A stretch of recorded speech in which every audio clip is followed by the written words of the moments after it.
A woman walked into a town that didn't want her, climbed a mountain no one dared approach, and knocked on the door of a man the entire community had condemned.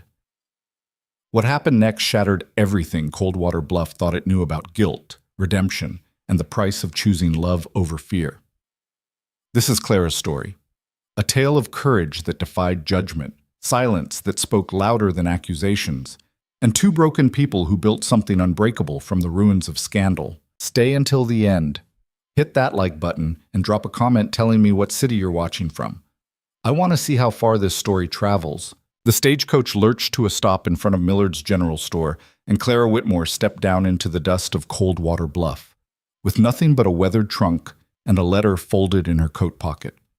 The afternoon sun cut harsh shadows across the main street, and she could feel eyes on her before her boots even settled on the ground. She didn't look back at the driver, didn't wave, just stood there, one hand on the trunk's leather handle, taking in the town that would either become her home or her biggest mistake. Coldwater Bluff wasn't much to look at. A scatter of wooden buildings, a church with peeling paint, a saloon that had seen better decades. Mountains rose up behind it all like sentinels, dark with pine and shadow. And somewhere up there, hidden in those trees, lived the man she'd come to marry. "You sure about this, miss?" The driver's voice carried skepticism and something that might have been concern. "Still time to get back on. Next town's only 3 hours east." Clara turned to face him. He was older, weathered, the kind of man who'd seen enough foolishness to recognize it on sight. "I'm sure," she said. Her voice came out steady, which was more than she felt inside. He shook his head, climbed back up to his seat. "Your funeral." The words hung in the air as the coach pulled away, wheels grinding against packed dirt. Clara watched it go, that last connection to the world she'd left behind disappearing around the bend.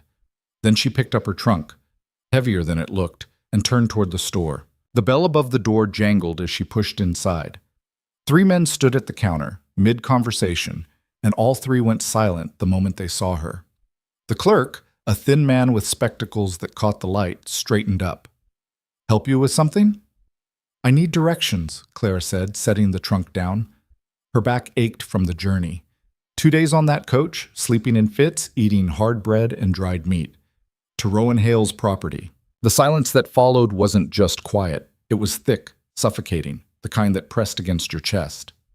One of the men, broad-shouldered with a mustache that drooped past his chin, let out a short laugh that held no humor. "You lost, lady." "No." Clara met his gaze without flinching. "I'm exactly where I need to be." "Rowan Hale," the clerk repeated like he was testing the words. "You family?" "Not yet." The broad-shouldered man's expression shifted from amusement to something harder. "You one of those mail-order types? Coming out here to—" "That's my business," Clara cut in. Not sharp, but firm. "Not yours. I asked for directions, not commentary." The clerk cleared his throat.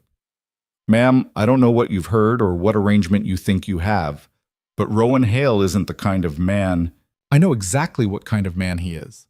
Clara's hands were steady on the counter now. "I've read his letters for 6 months. I know more than you think I do." "Letters?" The third man, older, with silver in his beard, spoke for the first time. "Words on paper don't tell you what a man's capable of. Don't tell you what he's done." Clara turned to him. "They tell me enough. Now, are you going to point me in the right direction, or do I need to start asking around town until someone does?" The clerk exchanged glances with the others. Finally, he sighed. "Trail starts past the old mill, north end of town. Follow it up into the hills. About 2 hours on foot if you don't get lost. House sits in a clearing near the ridge." "Thank you." "Miss," the clerk leaned forward, his voice dropping, "I'd be doing you a disservice if I didn't warn you. Whatever Rowan told you in those letters, it's not the full picture.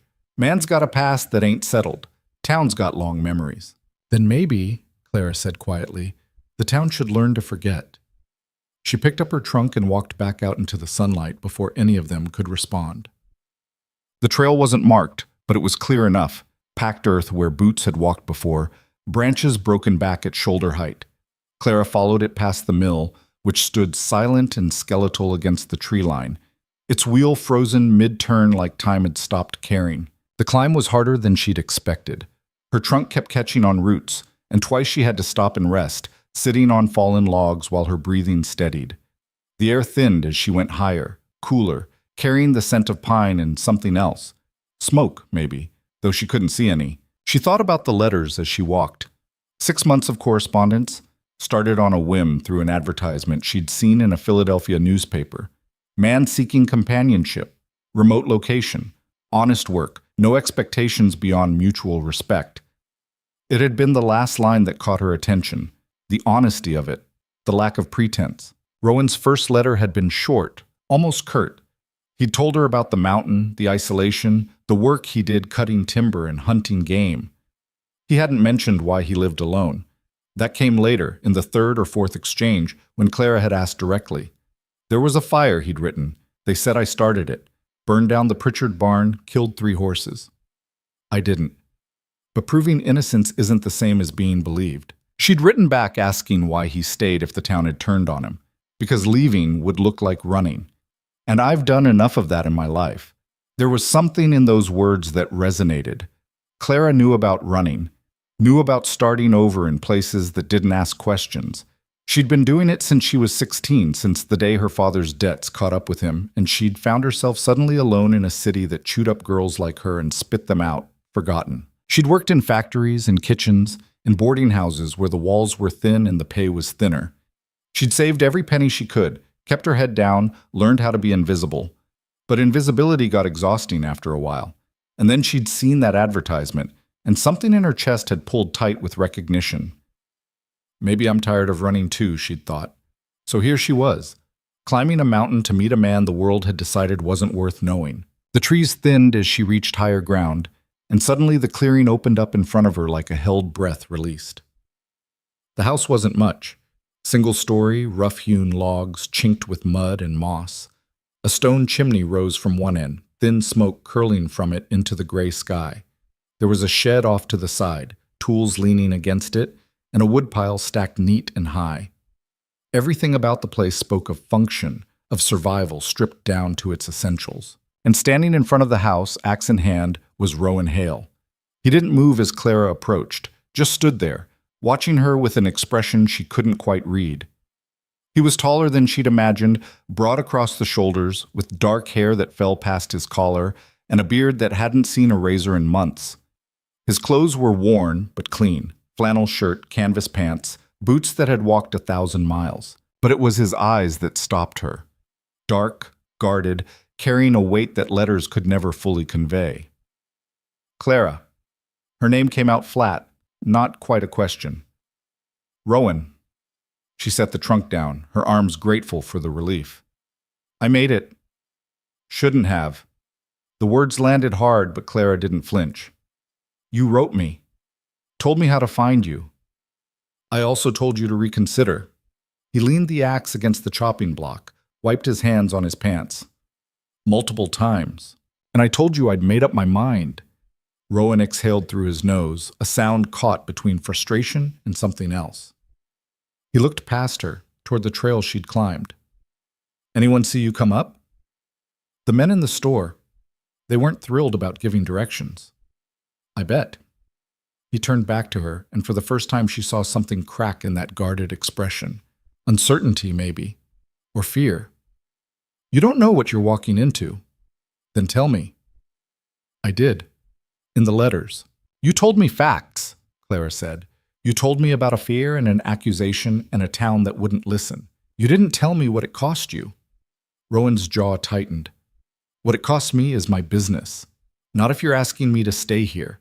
Not if you're asking me to be part of this. For a long moment, neither of them spoke. The wind moved through the trees, carrying the scent of coming rain. Somewhere in the distance, a bird called out, shrill and lonely. Finally, Rowan nodded toward the house. You hungry? It wasn't an answer, but it was something. Inside, the house was spare but not uncomfortable. A single room divided by function. A bed in one corner, a table, and 2 chairs in another. A cast-iron stove against the wall. Shelves held supplies, canned goods, flour, salt, coffee. A rifle hung above the door, within easy reach. Rowan moved to the stove, his movements efficient, practiced. He didn't look at Clara as he worked, but she could feel him tracking her presence, aware of every shift and breath. "Sit," he said, nodding toward the table. Clara did, lowering herself into the chair carefully. Her legs ached from the climb. She watched as Rowan pulled out bread, cheese, dried venison. Simple food, but more than she'd had all day. He set the plate in front of her, then took the other chair, his own plate smaller. They ate in silence, the only sound the scrape of knife against wood and the occasional pop from the stove. "You're quieter than I expected," Rowan said eventually. Clara looked up. "So are you." "I don't talk much anymore. Gets easy, living alone." "I can imagine." "Can you?" There was an edge to the question. "Really?" Clara set down her knife. "My father drank himself to death when I was 16, left me with nothing but his debts, and a landlord who didn't care that I was barely more than a kid. I spent the next 10 years moving from city to city, taking whatever work I could find, sleeping in rooms so small I could touch both walls at once. I know what alone feels like. Maybe not the same way you do, but I know it." Rowan studied her, his expression unreadable. "That why you answered the ad? Looking for something different?" "Looking for something real." "Real." He let out a short, bitter laugh. "Nothing real about this, Clara. You're chasing a story you made up in your head from letters that can't tell you the whole truth." "Then tell me the whole truth now." "Why? So you can decide I'm not worth the trouble and head back down that mountain before dark? Or so I can decide to stay?" The word hung between them, stay, and Clara saw something flicker across Rowan's face. Hope, maybe, buried so deep he didn't recognize it himself. He pushed back from the table, stood, walked to the window. Outside, the light was fading, the sky turning the color of bruised fruit. "The fire happened 3 years ago," he said, his back to her. "August. Drought had the whole valley dried out, and everyone was on edge about sparks. I'd been working on the Pritchard place earlier that week, fixing a fence line. We'd had words, nothing serious, just the usual back and forth about pay and hours. But when that barn went up, when those horses died screaming, everyone remembered those words." Clara stayed quiet, letting him talk. "Sheriff brought me in, asked questions I'd already answered. Where was I that night? Could anyone verify? Did I have reason to want Pritchard hurt?" Rowan's hands curled into fists against the windowsill. "I told them the truth. I was here, alone. No witnesses, no alibi. Just me and the mountain and a whole town ready to believe the worst." "But you were cleared," Clara said. "Eventually. Took 2 months. They found evidence. Accelerant residue that didn't match anything I owned, boot prints that weren't mine. Turned out it was Pritchard's own son, angry about being cut out of the will, trying to frame me and collect insurance. But by then," he trailed off, shook his head. "Damage was done. People don't forget, don't forgive. I became the man who might have done it, even after proof said otherwise. So you stayed." "So I stayed." He turned to face her. "Because running would have confirmed what they already thought, that I was guilty, that I had something to hide." Clara stood, moved closer. "And now? Now I live alone on a mountain, and the town pretends I don't exist, which is fine by me." "Is it?" Rowan's expression hardened. "What do you want me to say, Clara? That I'm lonely? That I put that ad in the paper because the silence was starting to eat me alive? That I wrote those letters to you because it felt like talking to someone who didn't already know my name and hate it? I want you to say the truth. The truth is you shouldn't be here. The truth is I'm not the man you think I am. The truth is—" He stopped, jaw working. "The truth is I don't know how to do this anymore, how to be around people, how to let someone in." Clara reached out, placed her hand on his arm. He flinched, but didn't pull away. "Then we'll figure it out," she said quietly. "Together. You say that now. Wait until winter sets in. Wait until you've been stuck in this house for days with nothing but wind and snow and me. Wait until the town starts talking, starts treating you the way they treat me. Let them talk." Easy to say, easy to mean. Clara's grip tightened. "I didn't come all this way to turn around at the first sign of difficulty, Rowan. I came because I read your letters and I saw something worth finding, something honest. And if you think I'm going to run just because things are hard, then you don't know me at all." Rowan stared at her, something raw and unguarded in his eyes. Then, slowly, he placed his hand over hers. You're either the bravest person I've ever met, he said, or the most foolish. Maybe both. The corner of his mouth twitched. Not quite a smile, but close. Yeah, maybe both. They didn't talk much more that night. Rowan gave Clara the bed, insisted on it despite her protests. He pulled a bedroll from a trunk and spread it on the floor near the stove, methodical and quiet. Clara lay in the dark, listening to the unfamiliar sounds, the creak of logs settling, the whisper of wind through the eaves, the steady rhythm of Rowan's breathing across the room. She'd made her choice. There was no going back now, even if she'd wanted to. And she didn't want to. When morning came, pale and cold through the single window, she found Rowan already awake, stoking the fire. He glanced up as she sat up, hair tangled and eyes heavy with sleep. "Coffee's ready," he said. "You drink it black?" "However it comes." He poured 2 cups, handed her one. The metal was warm against her palms, the steam rising to fog her vision. "I've got work to do today," Rowan said, "checking trap lines, cutting firewood. You can stay here if you want, rest." Clara shook her head. "I'll come with you. It's rough terrain.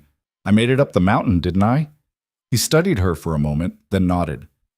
"Suit yourself, but keep up. I'm not slowing down." "Didn't ask you to."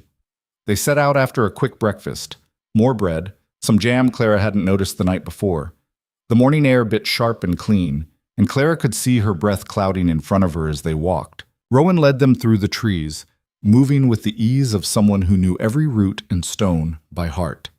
He didn't talk, didn't point things out, just walked.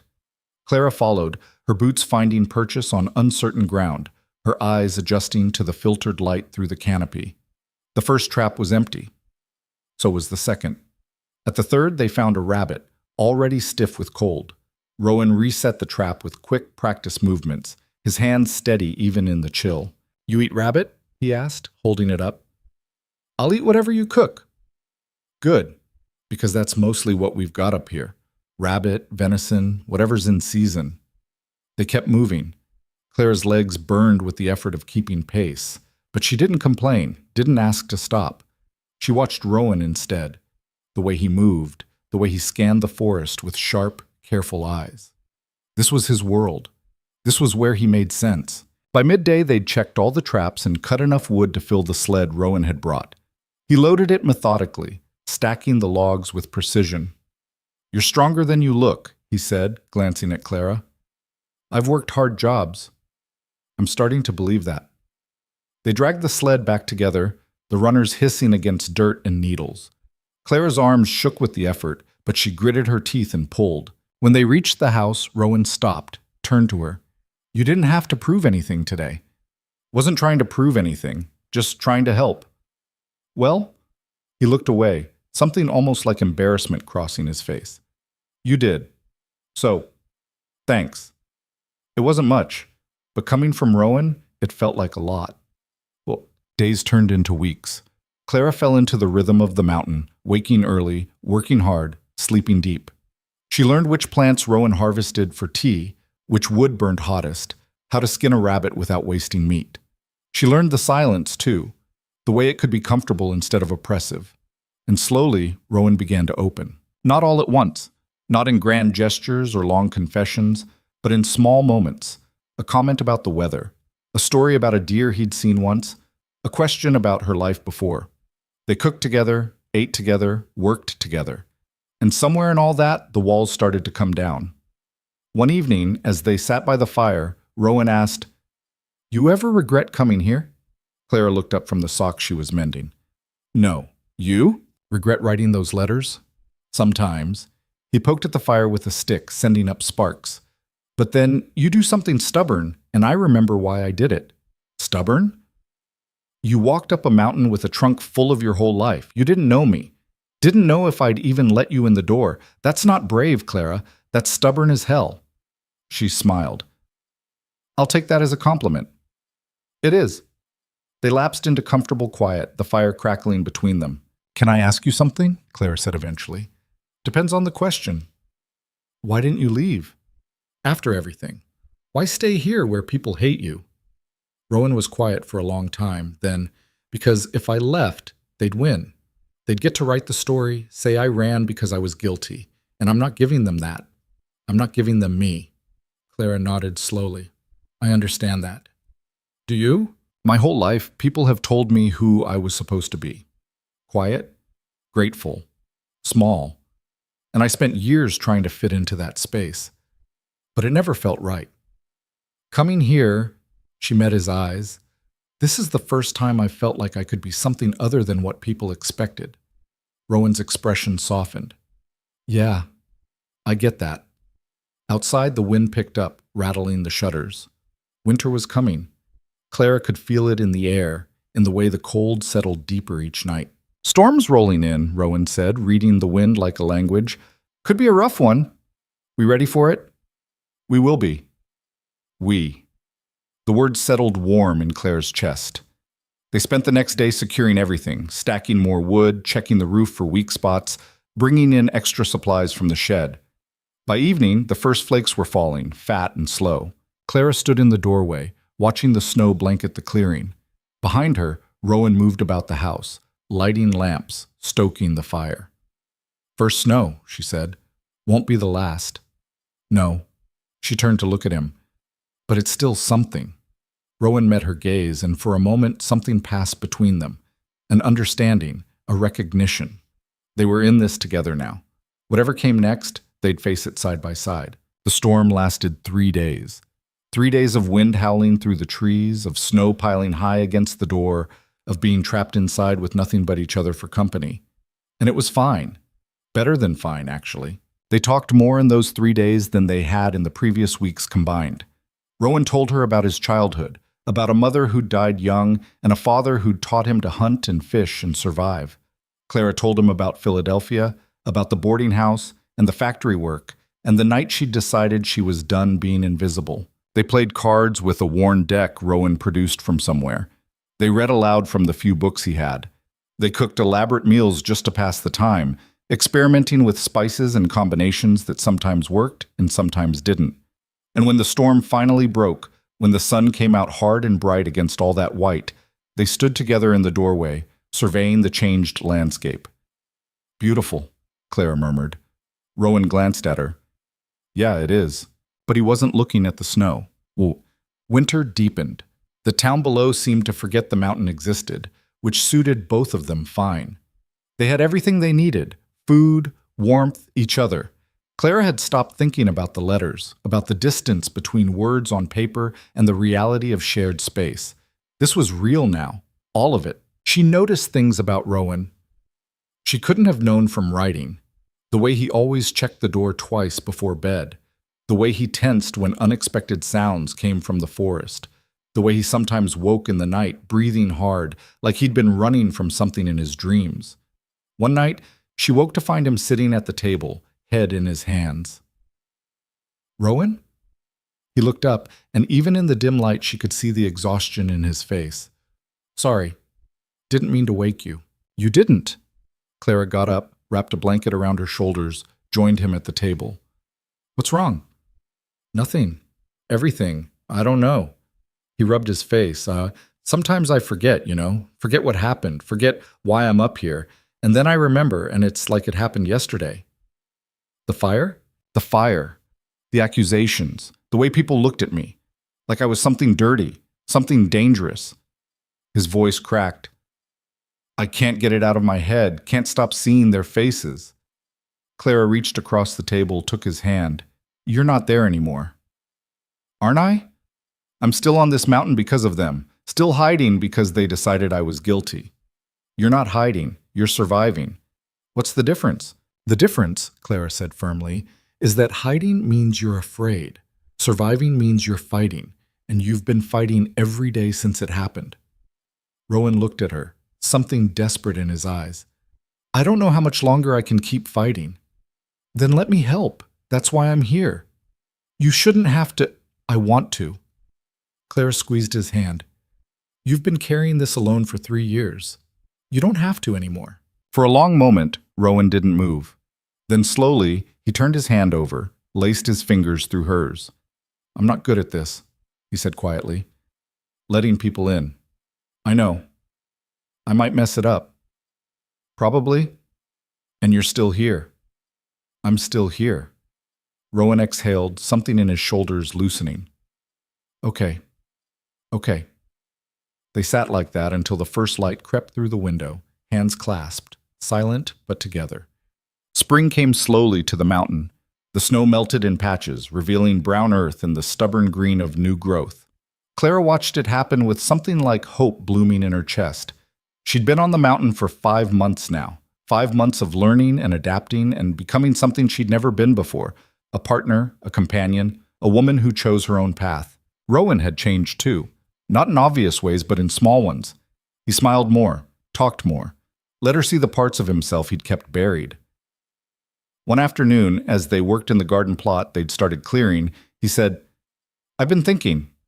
Clara looked up from where she was pulling weeds. About? About going down to town. The words hung in the air, heavy with implication. "You don't have to," Clara said carefully. "I know. But I want to.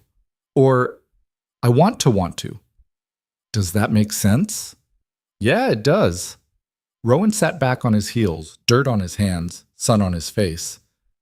"I can't let them keep me up here forever. Can't let what happened define the rest of my life." "What changed?" He met her eyes. "You did." Clara's heart skipped. "Rowan, I mean it. Before you came, I was just existing, going through the motions. But you made me remember what it feels like to want something more, to believe things could be different."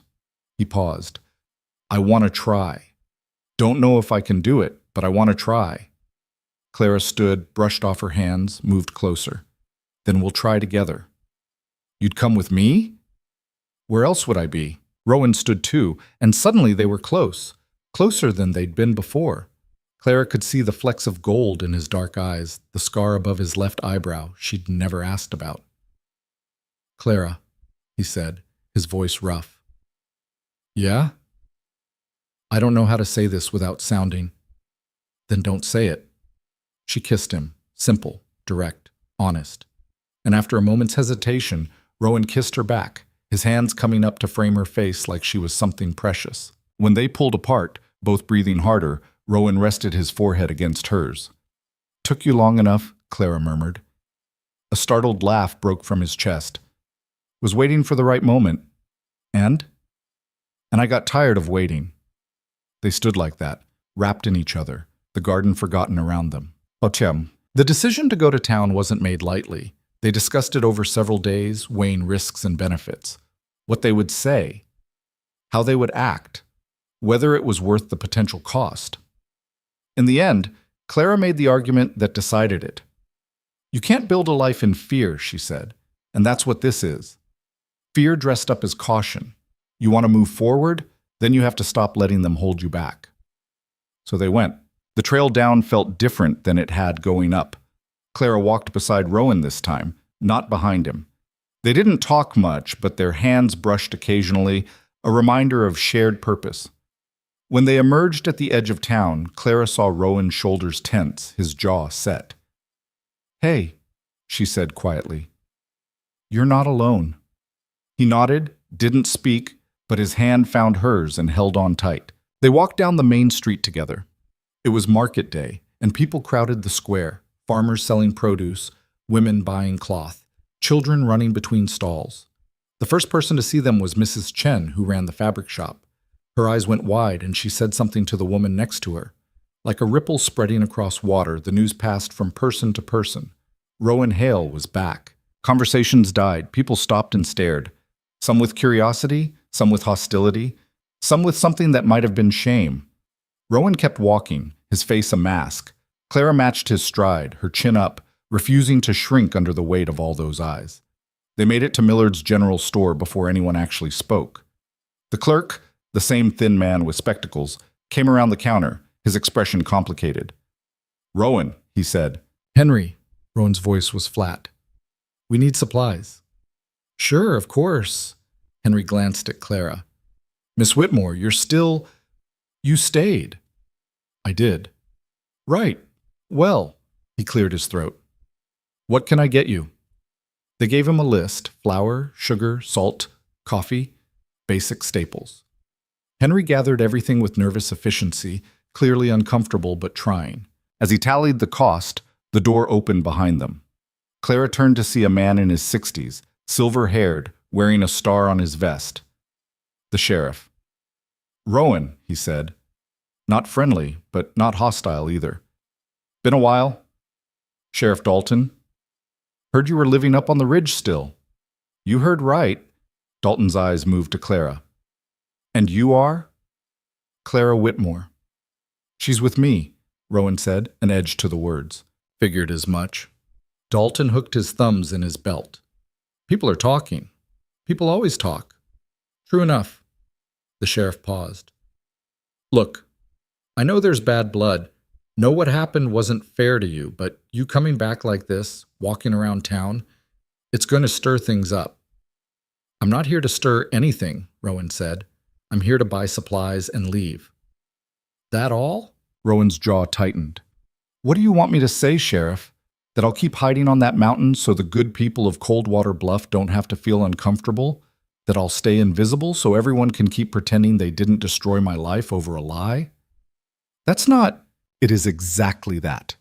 Rowan's voice was low, controlled, but Clara could hear the anger beneath it.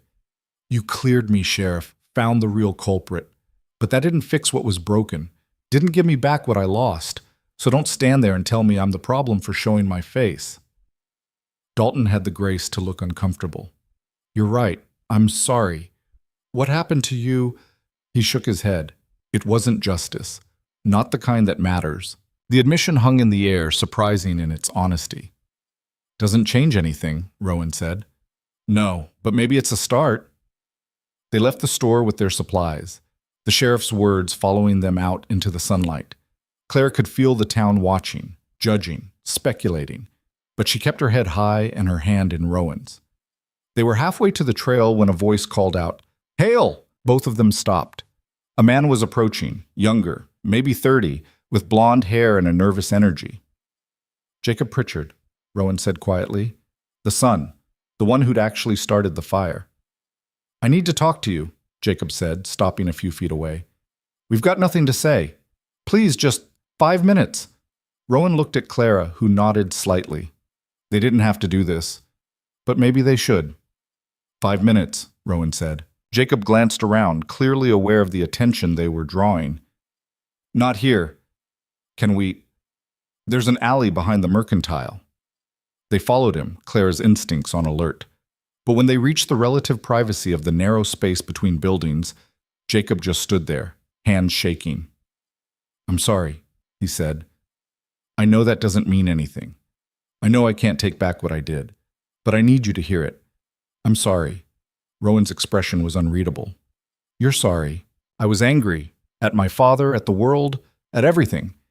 And you were there, and it was easy to point the finger, easy to let you take the fall." Jacob's voice cracked. "I told myself it didn't matter, that you were strong, that you'd be fine, but I destroyed your life. I know that now." "You did?" Rowan agreed. "And saying sorry doesn't fix it." "I know, but I had to try. I had to—" Jacob looked at the ground. "I've been carrying this for 3 years. The guilt, the shame. And I'm not asking for forgiveness. I don't deserve it. I just needed you to know that I see what I did. I understand what I took from you." Clara watched Rowan's face, saw the war happening behind his eyes. This was the man who'd ruined him, who'd stolen his life and let him suffer. But this was also just a kid who'd made a terrible mistake and had to live with it. "I appreciate you telling me," Rowan said finally, "but appreciation isn't forgiveness. I'm not there yet. Don't know if I ever will be." "I understand." "Good." Rowan turned to leave, then stopped. "Jacob?" "Yeah?" "You carrying that guilt? That shame?" "Good. You should. Maybe it'll keep you from doing something like that again." Jacob nodded, eyes wet. "It will. I promise it will." They left him there and walked back toward the trail, neither of them speaking until they were well away from town. "You okay?" Clara asked. "I don't know. Ask me tomorrow." "Fair enough." They climbed in silence, the weight of the day settling over them like the coming dusk. When they reached the house, Rowan set down the supplies and went straight to the woodpile, grabbing the axe. Clara watched as he split log after log, working with a fierce, focused energy. She didn't try to stop him, didn't say anything, just let him work it out. When he finally stopped, sweating and breathing hard, she brought him water. "Thanks," he said, drinking deep. "You want to talk about it?" "Not really, but I probably should." They sat on the porch steps, the evening air cool against their skin. "I thought I'd be angrier," Rowan said, seeing him, hearing him apologize. "I thought I'd want to hit him, but I just felt tired. Anger takes energy." "Yeah, and I'm tired of giving him that much of myself." Rowan looked at her. "He doesn't get to live in my head anymore.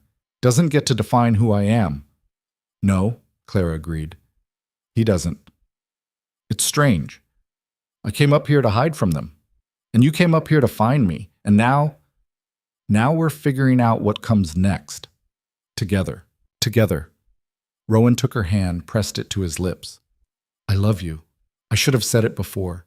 Should have said it weeks ago. But I'm saying it now. I love you, Clara Whitmore." Tears pricked Clara's eyes.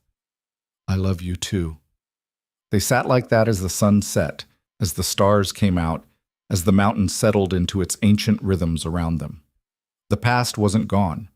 The scars weren't healed, but they were moving forward, and that, Clara thought, was enough. For now, it was more than enough. The next morning brought rain, cold, persistent, the kind that seeped through everything. Clara woke to the sound of it drumming against the roof, a steady rhythm that filled the small house. Rowan was already up, standing by the window with a cup of coffee, watching the water stream down the glass. "Sleep okay?" he asked without turning. "Better than I expected." Clara sat up, pulling the blanket around her shoulders. The air held a damp chill despite the fire burning low in the stove. "You? Good enough." She could tell by the set of his shoulders that he was lying, but she didn't push. Yesterday had been a lot. The trip to town, the confrontation with Jacob, all those eyes watching and judging. Some things needed time to settle. Clara joined him at the window, accepted the second cup of coffee he'd already poured for her. Outside, the clearing had turned to mud, the trees dripping and gray. "We're stuck inside today," Rowan said. "Rain like this, the trail'll be a mess. Not safe." "That's fine, there's plenty to do here." "Like what?" Clara gestured around the small house. "When's the last time you properly organized this place? Those shelves are a disaster, and I notice the door sticks when it's humid. Probably needs the hinges adjusted." Rowan's mouth twitched. "You planning to fix everything that's broken?" "Just the things I can reach." He turned to look at her then, something soft in his expression. "What did I do to deserve you?" "Nothing. That's the point." Clara set down her cup, moved closer. "You don't have to earn this, Rowan. You don't have to be perfect or fixed or anything other than what you are." "And what am I?" "Mine." The word came out bold, certain. "If you'll have me." Rowan reached for her, pulled her close, buried his face in her hair. Yeah, I'll have you." They stood like that while the rain continued its assault on the roof, two people holding on to each other against everything the world had thrown at them. Eventually, Clara pulled back. "Come on, let's tackle those shelves before I lose my nerve." They spent the morning reorganizing, moving canned goods, checking dates, consolidating supplies. It was mindless work, the kind that let them talk without the pressure of eye contact. "Tell me about Philadelphia," Rowan said as he handed her jars of preserves. "You mentioned the boarding house, but what was it like? The city?" Clara paused, a jar of peaches in her hand. "Loud, crowded. Everything moved fast, and if you didn't keep up, you got left behind. I worked in a textile factory for 2 years, 12-hour shifts, 6 days a week. The noise from the machines was so constant that when I'd leave, my ears would ring for hours." "Sounds awful." "It was, but it was also—" She searched for the right word. "Alive, there were theaters and restaurants and people from everywhere. You could walk down one street and hear 5 different languages. I'd never seen anything like it." "Why'd you leave?" Clara was quiet for a moment, arranging jars with more care than necessary. "There was a man, Mr. Brennan. He owned the factory where I worked, started paying attention to me about a year in, compliments at first, then gifts I couldn't accept, then implications that my job might depend on being receptive to his interest." Rowan's jaw tightened. "What happened?" "I told him no, clearly, publicly. He didn't take it well. Clara's voice went flat. I lost my job the next day, blacklisted from the other factories too. He had connections. Suddenly I couldn't find work anywhere. Had to leave the boarding house because I couldn't pay rent. Ended up in a charity shelter for a while, which was... She shook her head. I learned real fast that being principled doesn't keep you fed. How'd you get out? Took whatever jobs I could find. Washing dishes, cleaning houses, mending clothes. Saved every penny for months. Finally had enough to get a room in a different part of the city, somewhere Brennan's influence didn't reach. Found work in a bakery. It paid less, but it was honest. Clara looked at Rowan. That's when I saw your advertisement, and I thought, here's a man asking for honesty. Not perfection, not submission, just honesty. And you answered. And I answered. She handed him the jar of peaches. Best decision I ever made. Rowan set the jar on the shelf, then turned to face her fully. You never told me that part. About Brennan. Didn't seem relevant. It's relevant to me. His hands curled into fists. Man like that should what? Face consequences? Clara laughed, but it held no humor. Men like Brennan don't face consequences. They have money, power, connections. They do what they want, and the rest of us just survive it. That's not right. No, but it's real. She touched his arm. I'm not telling you this to make you angry. I'm telling you because you asked who I was before I came here. That's part of it. The woman who learned that fighting back costs you everything, but not fighting costs you more. Rowan pulled her close again, fierce and protective. He ever comes near you? He won't. I'm up a mountain in a town he's never heard of, with a man who'd probably kill him if he tried. Clara felt Rowan tense. I'm joking, mostly. I wouldn't kill him. A pause. Might break a few things, though. My hero. They finished the shelves in comfortable silence, then moved on to the door. Rowan pulled it off its hinges with practiced ease while Clara watched, handing him tools when he needed them. You're good at this, she observed. Building things, fixing things. Had to be. Living alone up here, there's no one else to do it. Did you always want to live in the mountains? Rowan shrugged, using a plane to shave down where the wood had swollen. Not always. When I was younger, I thought I'd leave Coldwater Bluff. See other places.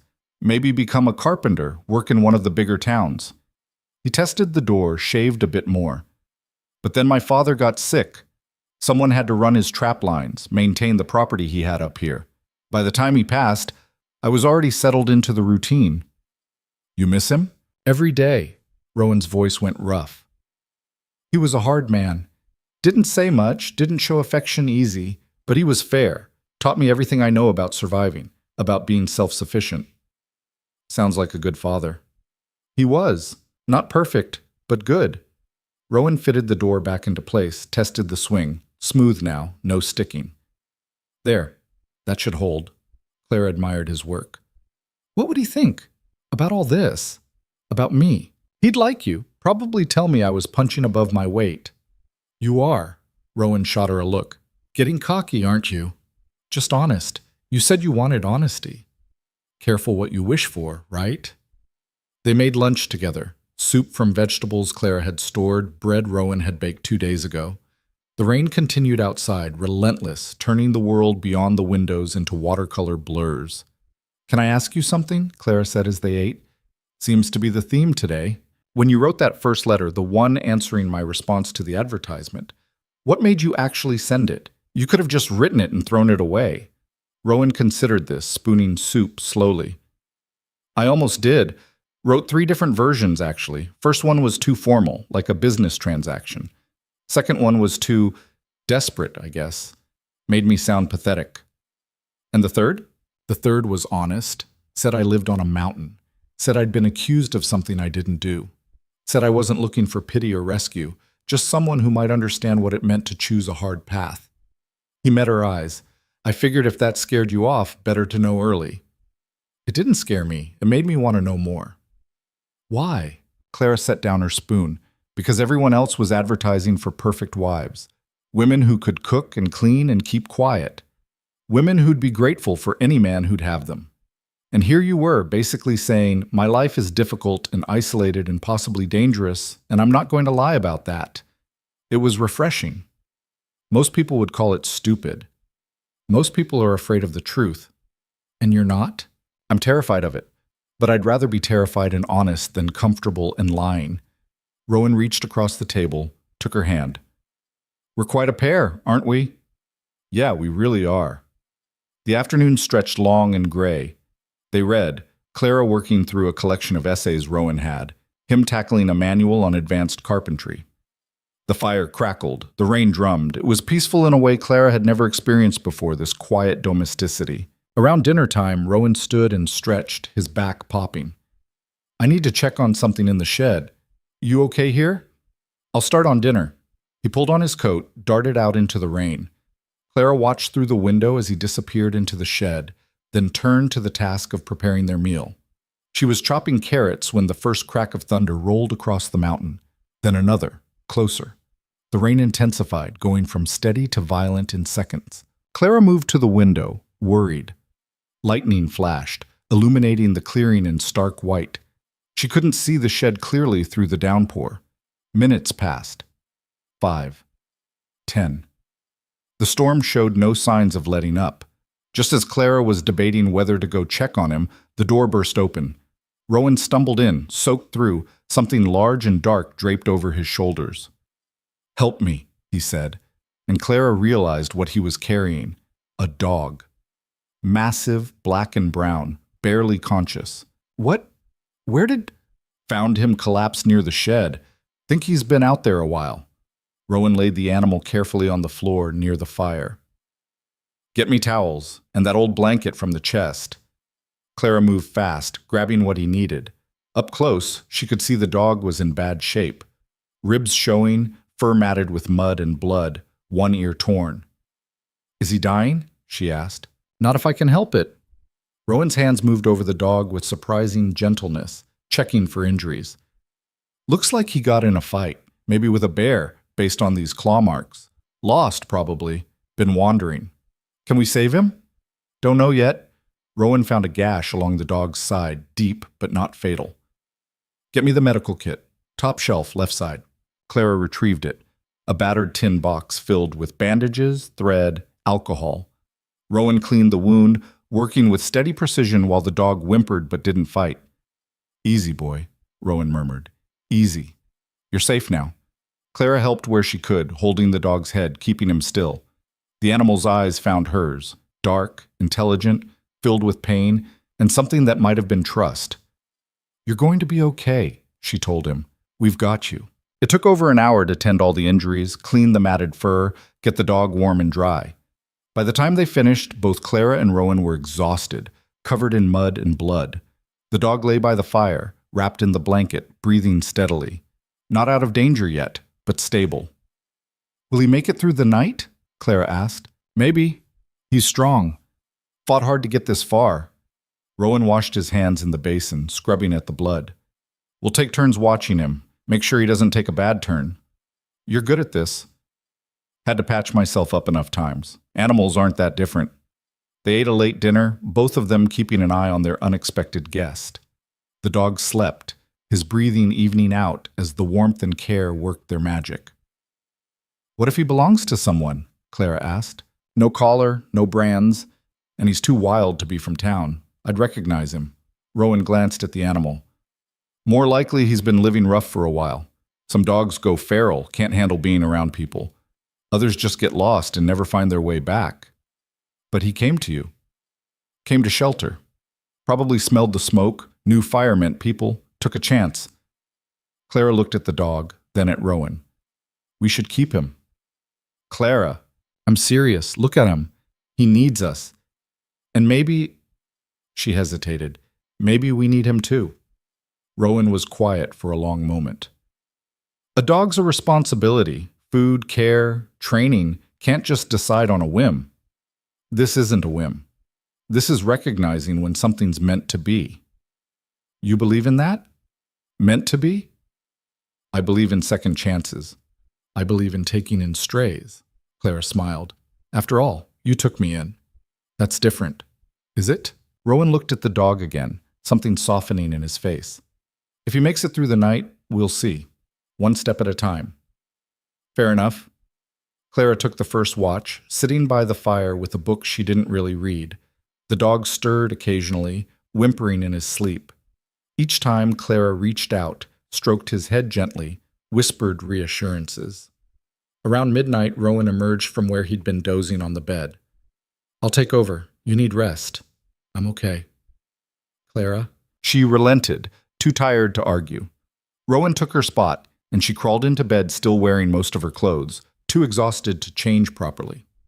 She woke once in the deep hours of night, surfaced just enough to see Rowan still sitting vigil. He had one hand resting on the dog's side, feeling the rise and fall of breath. The firelight caught his face, and she saw worry there, care, the kind of tenderness he tried so hard to hide. Clara closed her eyes and drifted back under, feeling safer than she had in years. Morning came gray but dry, the storm having passed in the night. Clara woke to find Rowan asleep in the chair, head tilted at an uncomfortable angle, and the dog, awake, watching her with alert dark eyes. "Hey there," she whispered, not wanting to startle either of them. The dog's tail moved, just slightly, but it moved. Clara eased out of bed, approached slowly. The dog watched but didn't growl, didn't cower. She knelt beside him, offered her hand. After a moment's hesitation, he sniffed it, then licked her fingers once. "You made it," she said softly. "Good boy. Such a good boy." The small noise of approval woke Rowan. He jerked upright, immediately focused on the dog. "He's awake," Clara said unnecessarily. Rowan leaned forward, checked the bandages, felt for fever. "Infection's the risk now, but he's got fight in him." He met the dog's eyes. "Don't you, boy?" The tail wagged again, stronger this time. "We need to feed him," Clara said. "Something gentle. Broth, maybe?" "I'll make it." Rowan stood, wincing as his back protested, sleeping in the chair. "You stay with him. Keep him calm." Clara settled in, talking to the dog in low, soothing tones while Rowan worked at the stove. She told the dog about the mountain, about the house, about how he was safe now. The dog listened with what seemed like real attention, his eyes never leaving her face. When the broth was ready, they tried to get him to drink. It took patience. He was weak, disoriented, but eventually he managed a few laps. Not much, but something. "That's good," Rowan said. "We'll try again in a few hours. Small amounts, frequent. Don't want to overwhelm his system." Over the next few days, the dog improved steadily. By the third day, he could stand, though shakily. By the fifth, he was eating solid food, and by the end of the week, he was following Clara around the house, his eyes tracking her every movement. "He's attached to you," Rowan observed one morning. "I'm attached to him." Clara scratched behind the dog's good ear. "We need to name him." "Don't name him. Makes it harder if what?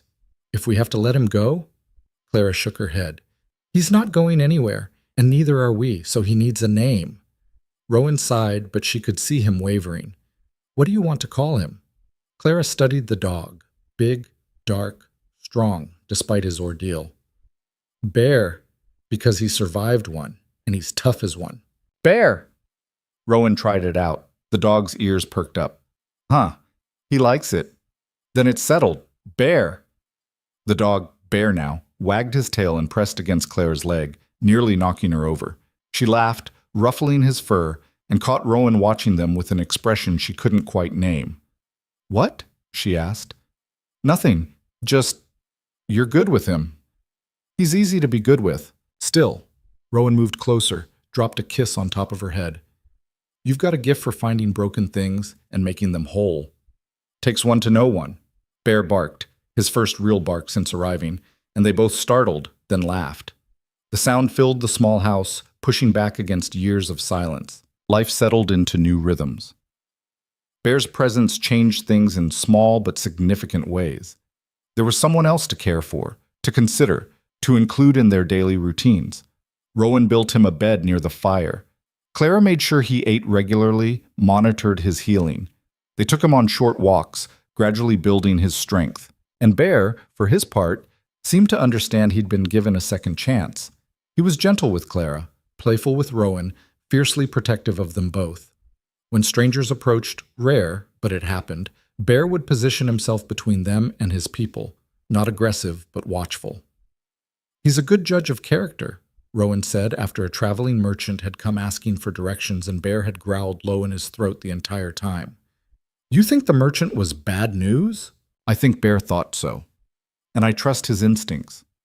2 weeks after finding Bear, Clara woke to discover both man and dog missing. She found a note on the table in Rowan's rough handwriting. Gone to check the far trap line. Back by noon. Don't worry. The last part made her smile.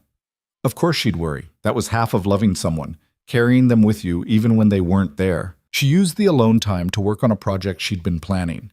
Using fabric scraps and old clothes, she started sewing curtains for the windows.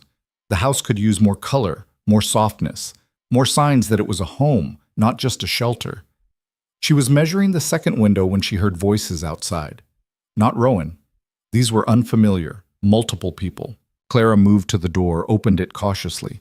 3 men stood at the edge of the clearing, clearly having just climbed the trail. She recognized one of them, Henry from the general store. The other 2 were strangers. "Miss Whitmore," Henry called out, staying where he was. Smart. Approaching uninvited felt like a violation this far from town. "We're looking for Rowan. He here? He's out checking traps. Should be back soon." Clara stepped onto the porch, crossing her arms. "What's this about?" Henry glanced at his companions, uncomfortable. "There's been some trouble in town. We need to talk to him." "What kind of trouble?" "The Pritchard barn. There was another fire last night." Clara's stomach dropped. "And you think Rowan had something to do with it?" "No, I didn't say that." "You didn't have to." Anger flared hot in her chest. "You came all the way up here, 3 of you, to what? Accuse him again? Haven't you people done enough?" "Miss Whitmore, please." "No." Clara came down the porch steps, fury making her bold. "You listen to me. Rowan was cleared, proven innocent, and yet here you are, first thing that goes wrong, coming to his door like he's guilty until proven otherwise." Again, one of the strangers, older with a permanent scowl, spoke up. "Fire happened around midnight. We just want to know where he was." "He was here, with me, all night." "You're sure about that?" "I'm his wife." The lie came out smooth, protective. They weren't married yet, but that was a technicality these men didn't need to know. "Of course I'm sure." Henry's eyebrows went up. "You married him? Is that a problem?" "No, just we hadn't heard. Maybe because it's none of your business." Clara held her ground. "Rowan was here last night. We ate dinner, went to bed, woke up together this morning. He's been gone maybe 2 hours to check traps. So unless you think he ran down the mountain, set a fire, and ran back up before dawn, you're wasting your time." The scowling man wasn't convinced. "Convenient. You saying exactly what he'd want you to say." "I'm saying the truth, which is more than you did for him 3 years ago." "Now hold on." "No, you hold on." Clara's voice shook with rage. "You all turned on him, assumed the worst, destroyed his life over something he didn't do. And when the truth came out, when his name was cleared, did any of you apologize? Did any of you try to make it right? No. You just let him disappear up here, let him live in exile, and convinced yourselves it was what he wanted. Well, it's not. He stays because he's too proud to run, but that doesn't mean he deserves this, any of this." Silence fell over the clearing. Henry looked ashamed. The other 2 just looked stubborn. "We still need to talk to him," the scowling man insisted. "Then wait." Clara pointed to a spot away from the house. "Over there. Don't come closer. And when he gets back, you'll ask your questions respectfully, or you'll leave. Understood?" They understood. Or at least they moved to where she'd indicated and settled in to wait. Clara went back inside, her hand shaking now that the confrontation was over. She'd never spoken to anyone like that, never defended someone so fiercely. But the thought of them coming here, accusing Rowan again, bringing all that pain back, it had unlocked something protective and fierce. An hour later, Bear's bark announced Rowan's return.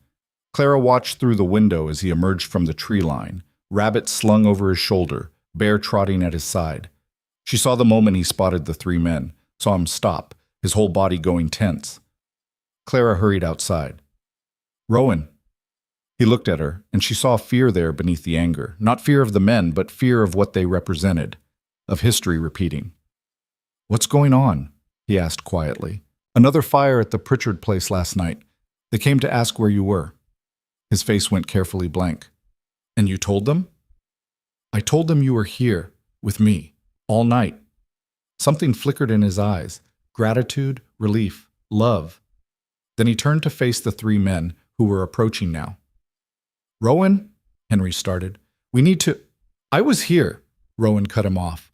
Clara's already told you. I was here all night. Got witnesses if you need more than her word. Witnesses? The scowling man scoffed. Who?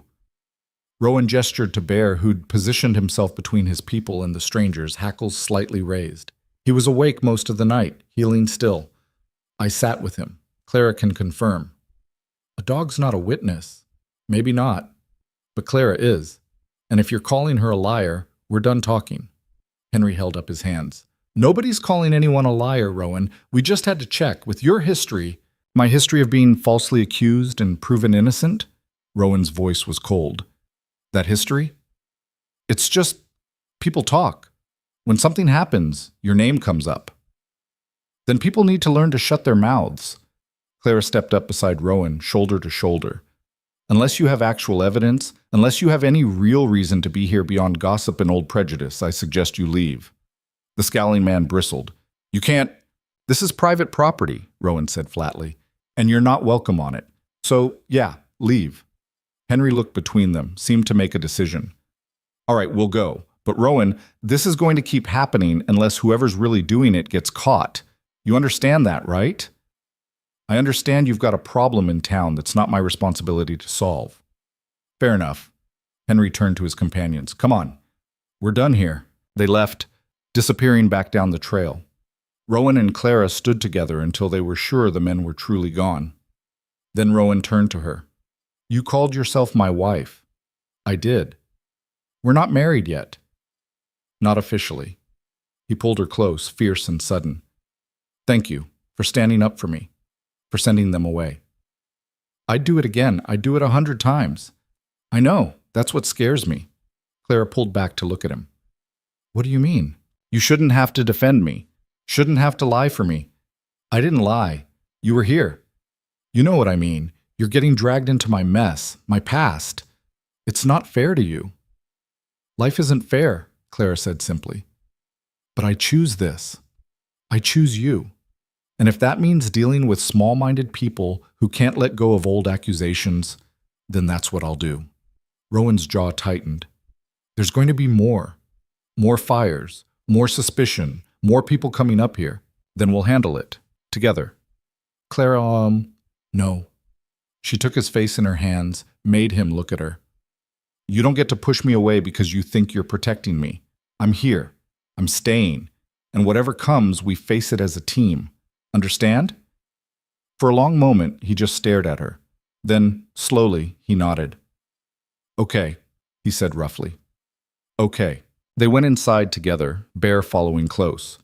The curtain fabric still lay across the table where Clara had left it, bright against the worn wood.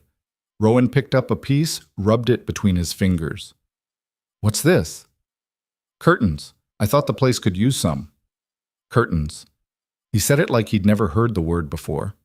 For the windows. That's generally where they go, yes. Rowan set the fabric down carefully. This place has never had curtains. Well, it does now. Or it will, once I finish them. He looked around the house, at the organized shelves, the fixed door, the dog bed by the fire, the fabric waiting to become something beautiful. You're really settling in, aren't you? Making this a home. Is that okay? It's more than okay. His voice went thick. It's everything.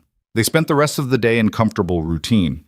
Clara worked on the curtains while Rowan prepared the rabbits he'd caught. Bear dozed between them, content. Outside, the mountain settled into afternoon quiet, the earlier tension bleeding away.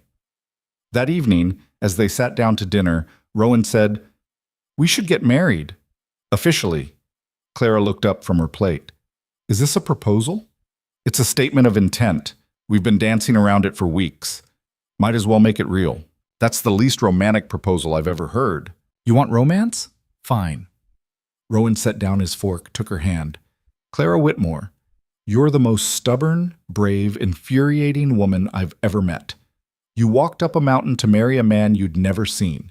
You've defended me, challenged me, and somehow made this prison of a house feel like a home.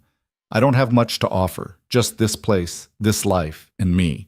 But if you'll have it, if you'll have me, I'd like to make you my wife. For real this time, no pretending. Clara felt tears prick her eyes. That's better. So is that a yes? Of course it's a yes, you idiot. Rowan laughed, a real full laugh that lit up his whole face.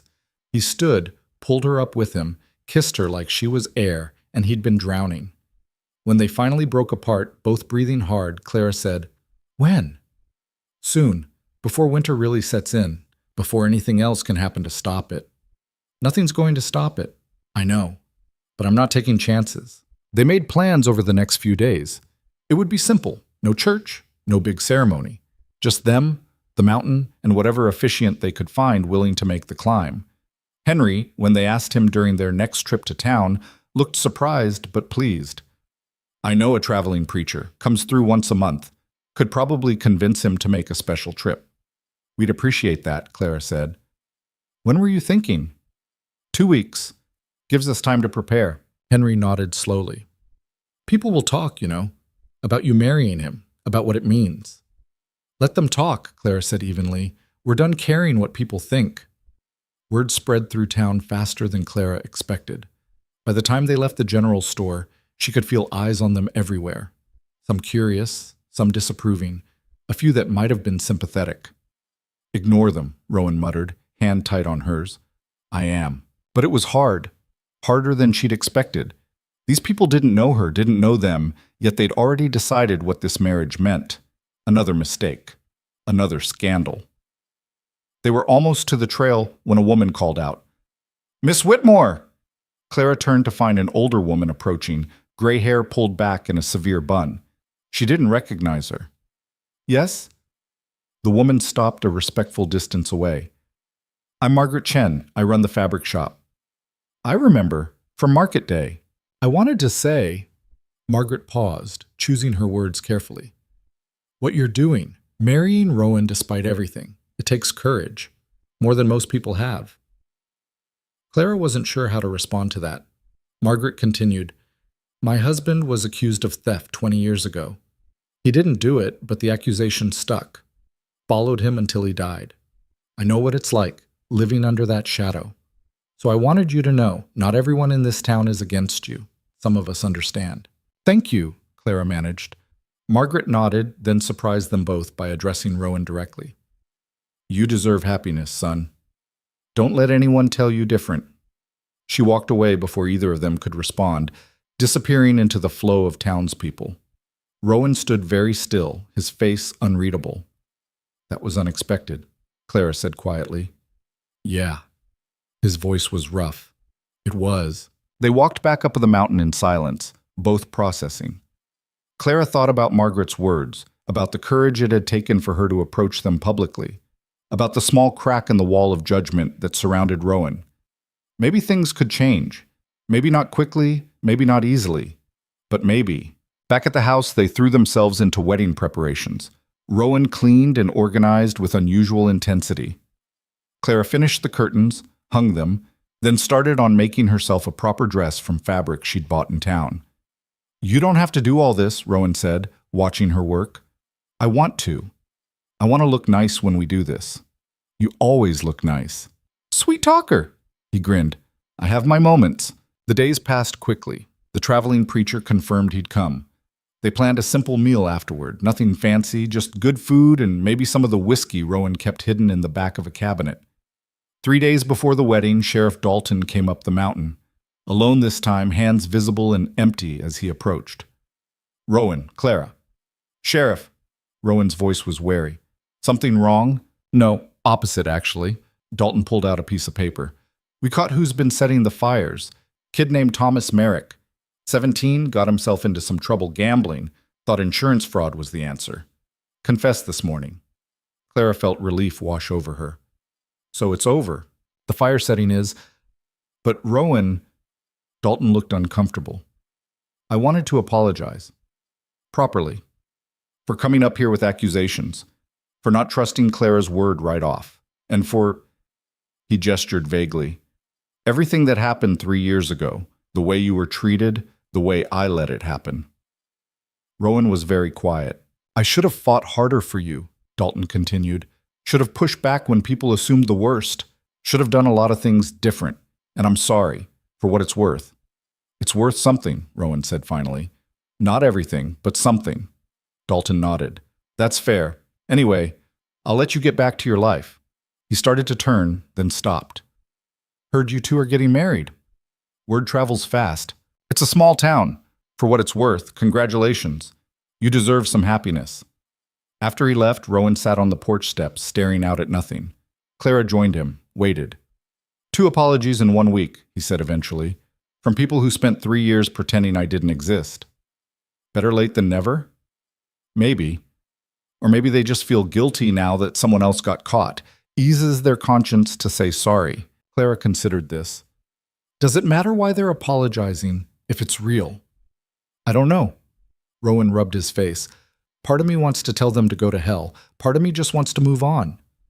Then move on. You don't owe them forgiveness, but you don't owe them anger either. You can just let it be what it is and focus on what's ahead. He looked at her. When did you get so wise? I've always been wise. You're just now noticing. Rowan pulled her close, kissed her temple. 3 more days. 3 more days, Clara agreed. And then they'd be married, officially and irrevocably bound together. Not because they had to be, not because it was expected or convenient, but because they chose it, because despite everything, the scandal, the isolation, the hard life on a mountain, they'd found something worth fighting for, each other. The morning of the wedding dawned cold and clear, the kind of autumn day where the sky looked like it had been scrubbed clean. Clara woke before sunrise, too nervous to sleep, and found Rowan already awake, standing by the window with Bear pressed against his leg. You having second thoughts? She asked quietly. He turned, and she saw the answer in his face before he spoke. No, you. Not even close. Then why are we both awake at 4 a.m? Clara moved to join him, wrapping a blanket around her shoulders against the chill. Because it's a big day. Because we're nervous, because that's normal. I don't do nervous well. I've noticed. They stood together watching the darkness slowly give way to gray, then pink, then gold. The mountain emerged from shadow piece by piece, revealing itself in the growing light. My father got married on a day like this, Rowan said. Clear, cold, perfect. He told me once that he knew the minute he saw my mother walk toward him that he'd made the right choice. That everything before that moment had just been leading him there. Clara leaned against his shoulder. You miss them both. Every day, but especially today. His voice went rough. Wish they could be here. Wish they could meet you. They'd like me, right?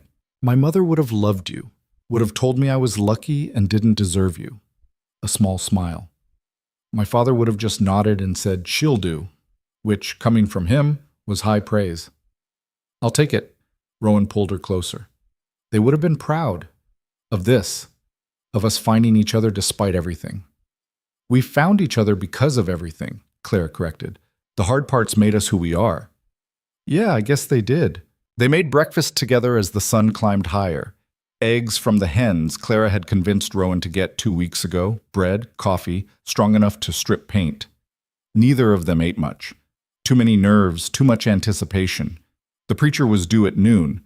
That left hours to fill, hours to get ready, hours to second-guess and worry and wonder if they were doing this right. Clara retreated to work on her dress, simple cream-colored fabric she'd sewn herself, nothing fancy but clean and new.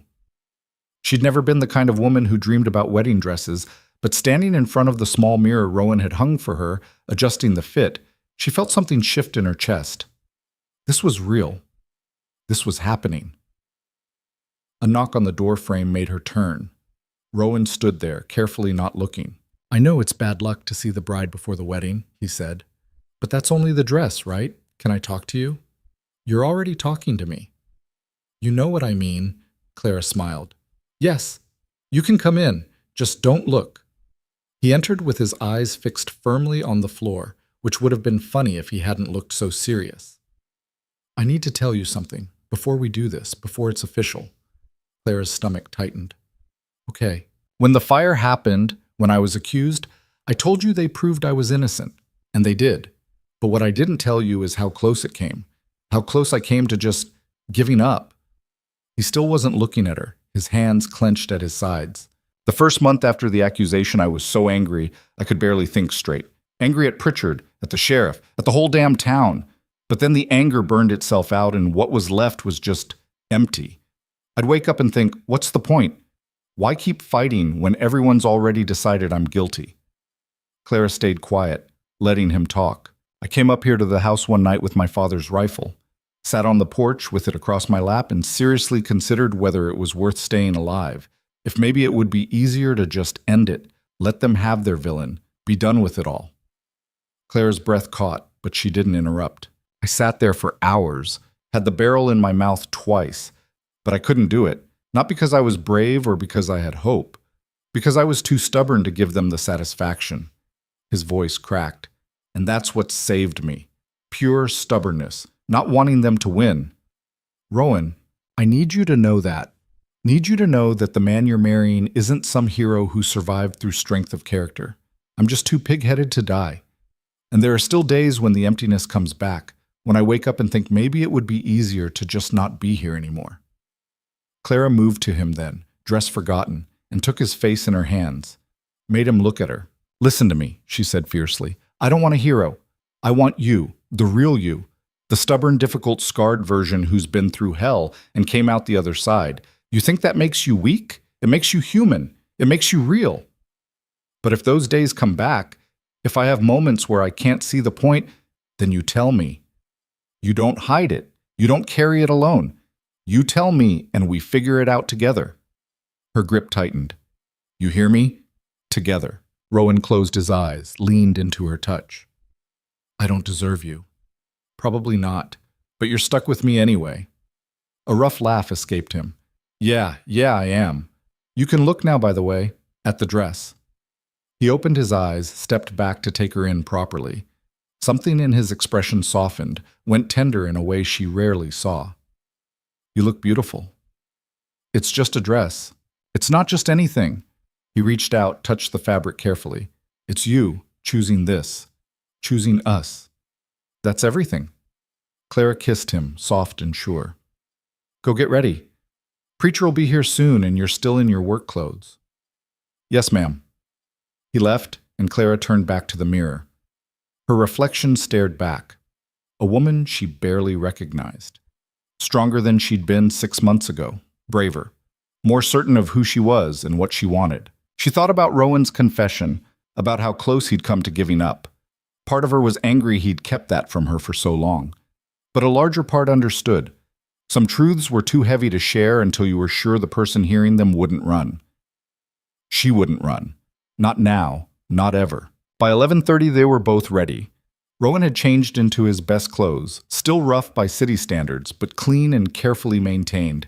He'd shaved, trimmed his hair, looked almost civilized except for the wildness that would always live in his eyes. Clara wore her dress and the only jewelry she owned, a simple locket that had belonged to her mother. Bear had been brushed until his coat shone, though he seemed confused about why everyone was so tense. They waited on the porch, watching the trail. Minutes ticked by. Noon came and went. "He's late," Rowan said. "Give him time. It's a long climb." 12:30. 1 o'clock. Still no sign of the preacher. Rowan's jaw tightened with each passing minute. Clara could see him retreating inward, old defenses rising. "He's not coming," Rowan said finally. "You don't know that. I know how this works. He probably got to town, heard the gossip, decided he wanted no part of marrying a man like me. Rowan, it's fine. We don't need him. We don't need anyone." But it wasn't fine. Clara could hear the hurt beneath the anger, see the way his shoulders had drawn up tight. At 1:30, Bear started barking. They both turned to see a figure emerging from the trees, but it wasn't the preacher. It was Margaret Chen, the woman from the fabric shop, climbing steadily with a basket over her arm. She reached the clearing and stopped, breathing hard from the climb. "Sorry I'm late. Trail's harder than I remembered." Rowan and Clara exchanged confused looks. "Mrs. Chen," Clara started, "what are you doing here?" "Bringing you a wedding gift." Margaret held up the basket. "And possibly officiating, if you'll have me." "You're not the preacher," Rowan said. "No, but I'm authorized to perform marriages. Did it for years before my husband died, then let the certification lapse. Renewed it last week." She set the basket down. "The preacher you hired stopped in my shop this morning. Said he'd thought about it and decided he couldn't in good conscience marry a man of questionable character. His words, not mine." Rowan's face went flat. "Of course he did. So I told him he was a coward and a hypocrite, which he didn't appreciate. Then I went to the sheriff and had my certification rushed through. Figured you deserved to get married today, and I'd be honored to make it happen." Clara felt tears prick her eyes. "You did that for us?" "I did it because it's right, and because my husband would have wanted me to." Margaret pulled out a worn book from the basket. "Now, are we doing this or not? I didn't climb a mountain for nothing." Rowan looked at Clara. She saw the question there, the uncertainty. "Yes," Clara said firmly. "We're doing this." They stood together on the porch, the mountains spread out behind them, Bear sitting alert at their feet. Margaret opened her book, but then paused. "Before we start, I should tell you, the whole town knows the preacher refused, and a good number of them think he was right to do it." She looked at Rowan. "But there are some of us who remember what it was like when my husband was accused, who remember how it feels to be judged for something you didn't do. We're not a majority, but we're here, and we're trying to do better." Rowan swallowed hard, nodded. Margaret began the ceremony. It was simple, traditional, the words worn smooth by centuries of use. But standing there, Clara felt the weight of them. The promise they represented, the choice they were making. "Do you, Rowan Hale, take Clara Whitmore to be your lawfully wedded wife, to have and to hold from this day forward, for better or worse, for richer or poorer, in sickness and in health, until death do you part?" Rowan's voice came out steady and sure. "I do." "And do you, Clara Whitmore, take Rowan Hale to be your lawfully wedded husband, to have and to hold from this day forward, for better or worse, for richer or poorer, in sickness and in health, until death do you part?" "I do." "Then by the power vested in me by the territory of Coldwater Bluff, I pronounce you husband and wife." Margaret closed her book. "You may kiss your bride." Rowan pulled Clara close and kissed her like they were the only two people in the world. When they broke apart, both breathing hard, Margaret was smiling. "Congratulations," she said. "You're officially married." They invited Margaret to stay for the meal Clara had prepared, and to everyone's surprise, she accepted. They ate together at the small table. Roasted chicken, vegetables from the garden, bread still warm from the oven. Margaret told stories about her husband, about their life together, about surviving when the world decided you weren't worth its time. "He died 5 years ago," she said. "Heart gave out one night while he slept. And you know what the hardest part was? Not the grief, though that was terrible. It was realizing that most of the town breathed easier with him gone, like they'd been waiting for him to leave so they could stop feeling guilty." "I'm sorry," Clara said. "Don't be. He lived well despite them. We both did. Built a good life, had a good marriage. That's more than most people get." Margaret looked between them. "And that's what you'll have too, if you fight for it. The hard parts don't go away, but you face them together, and that makes all the difference." As the afternoon wore into evening, Margaret finally stood to leave. "I should head back before it gets too dark." "You could stay," Clara offered. "We have space. I appreciate it, but I've got the shop to open tomorrow. Besides, you two should have your first night as a married couple to yourselves."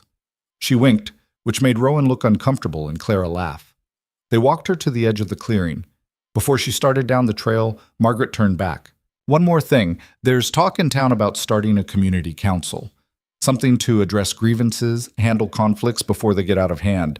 Sheriff Dalton's pushing for it, and I've agreed to be on it." She looked at Rowan. "I'd like you to consider joining too." Rowan stared at her. "You're joking." "I'm not. Your voice matters.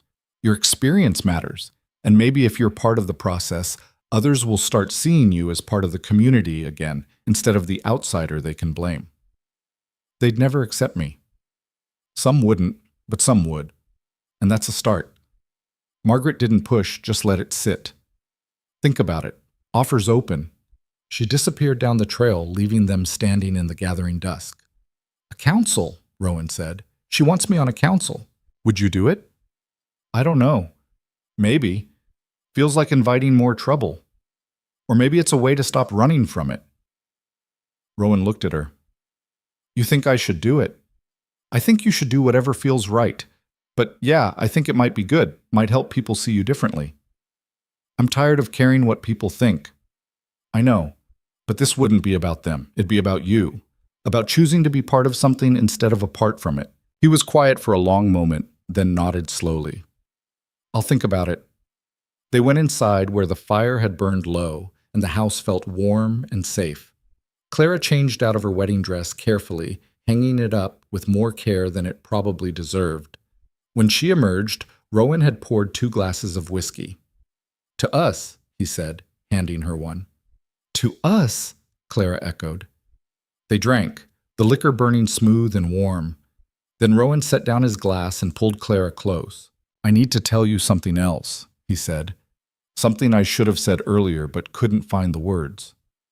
More confessions? More honesty. He took a breath. You asked me once why I put that advertisement in the paper, and I told you it was because the silence was eating me alive. But that wasn't the whole truth. Clara waited.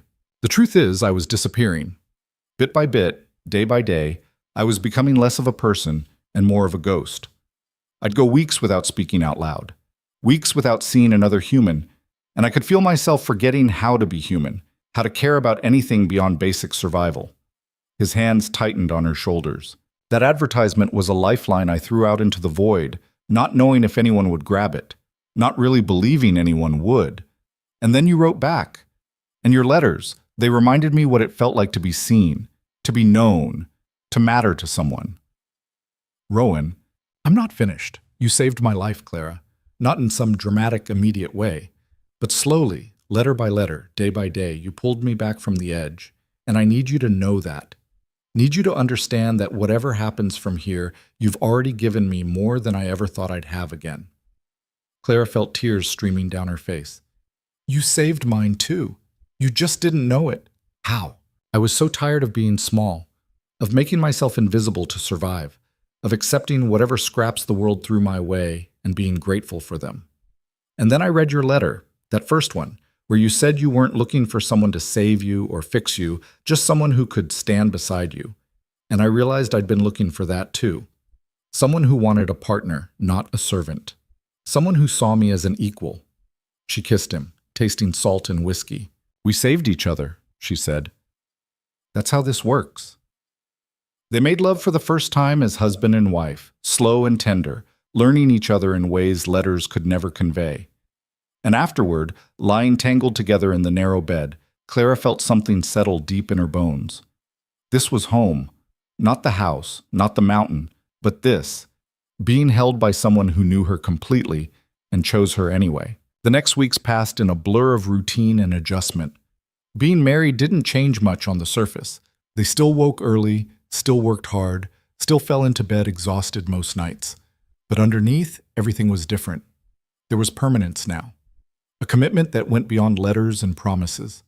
They were bound together, for better or worse, and that knowledge colored everything. Rowan did accept Margaret's offer to join the council, though he agonized over the decision for days first. His first meeting was tense. Clara insisted on coming with him, and they walked into the town hall together to find a room full of familiar faces.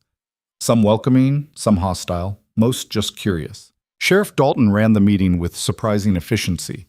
They discussed town maintenance, resolved a property dispute, debated whether to impose a curfew on unaccompanied minors. Normal, boring town business. Then Dalton turned to Rowan. You've been living on the mountain for 3 years now. You've got perspective the rest of us don't. Anything you want to bring to the table? Every eye turned to Rowan.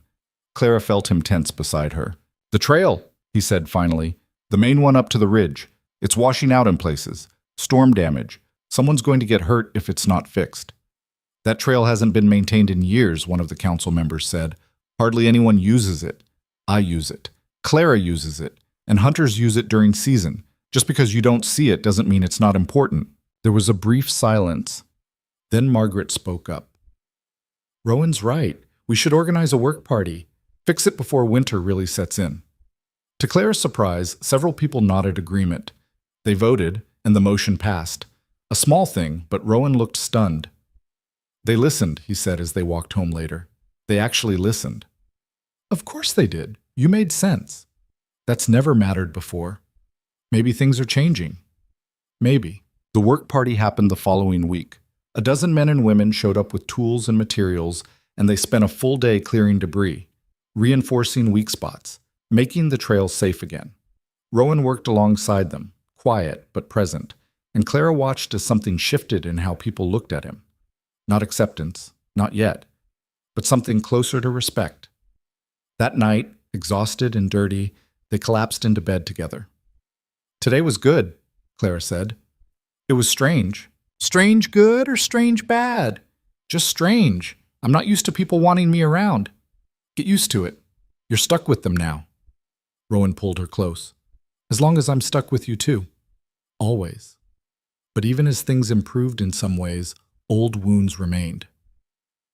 One afternoon, Clara was in town alone. Rowan was checking his trap lines when she overheard two women talking outside the general store. "I still say she's making a mistake," one of them said.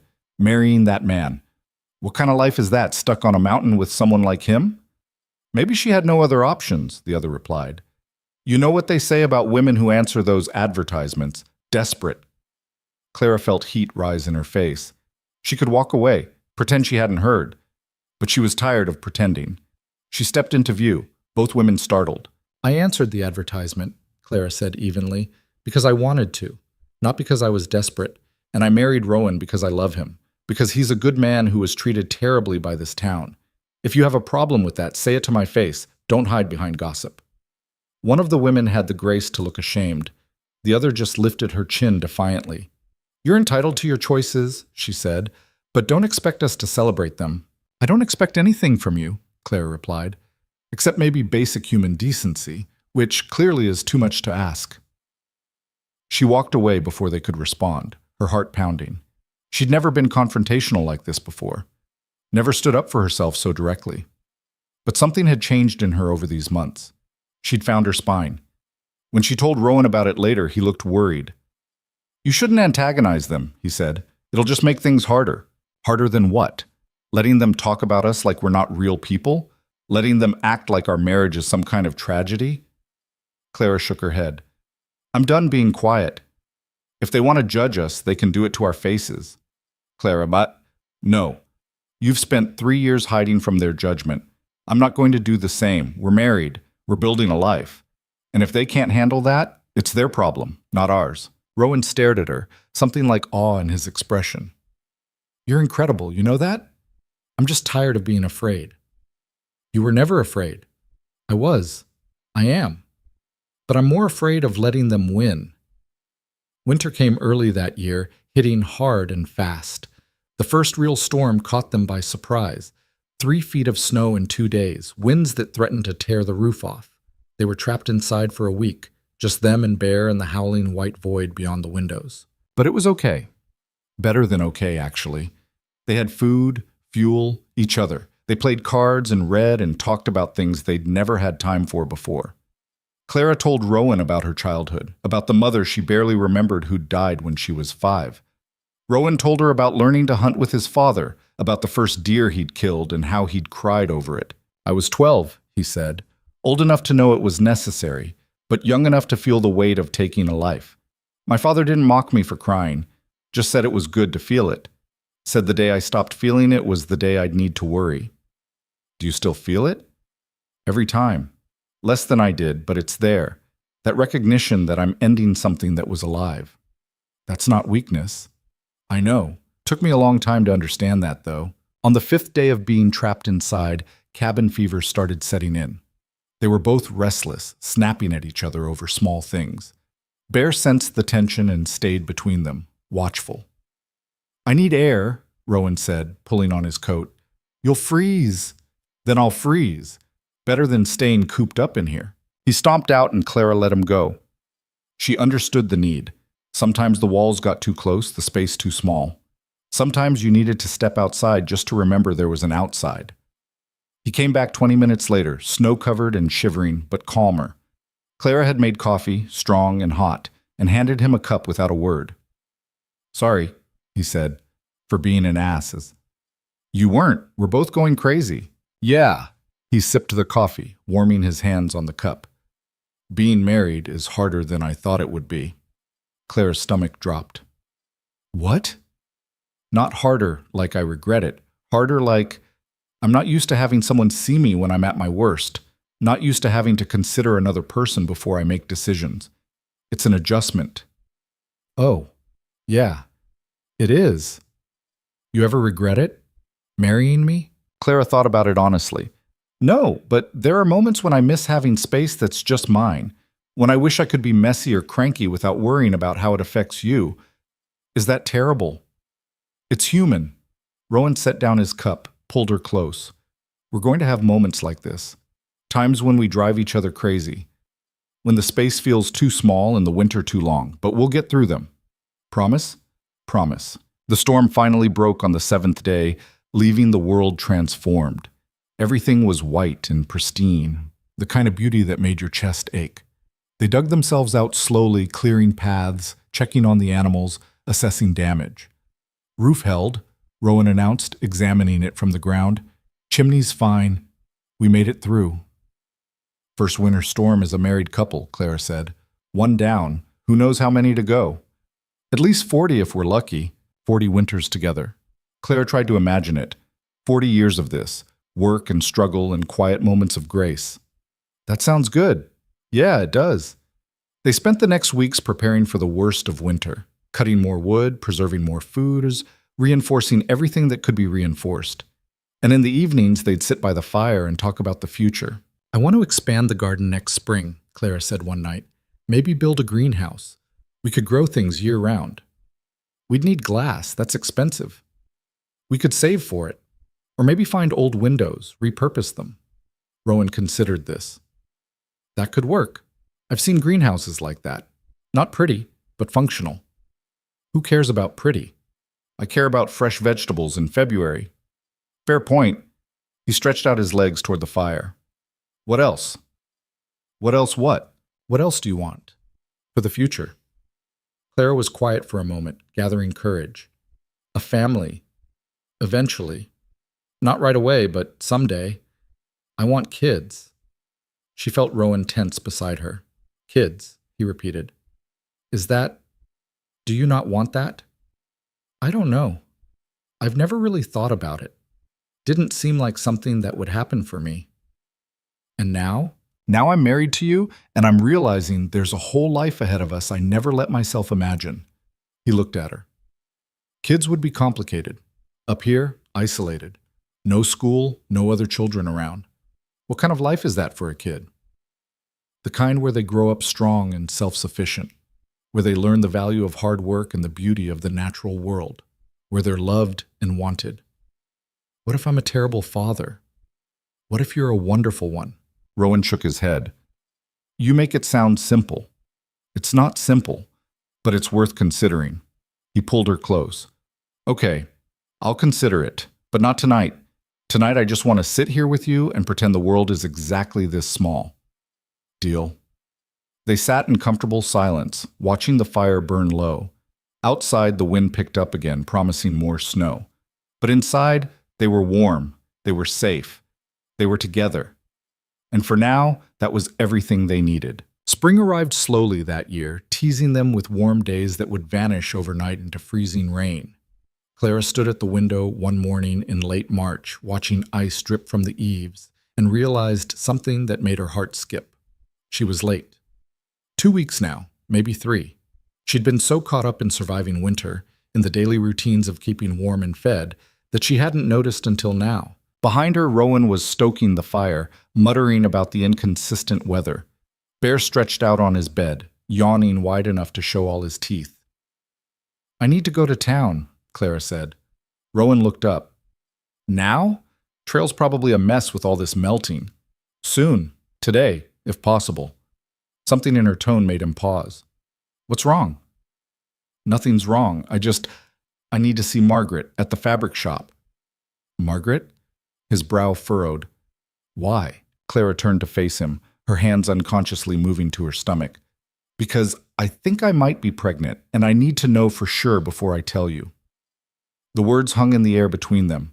Rowan's face went through several expressions, surprise, fear, something that might have been hope, before settling on carefully neutral.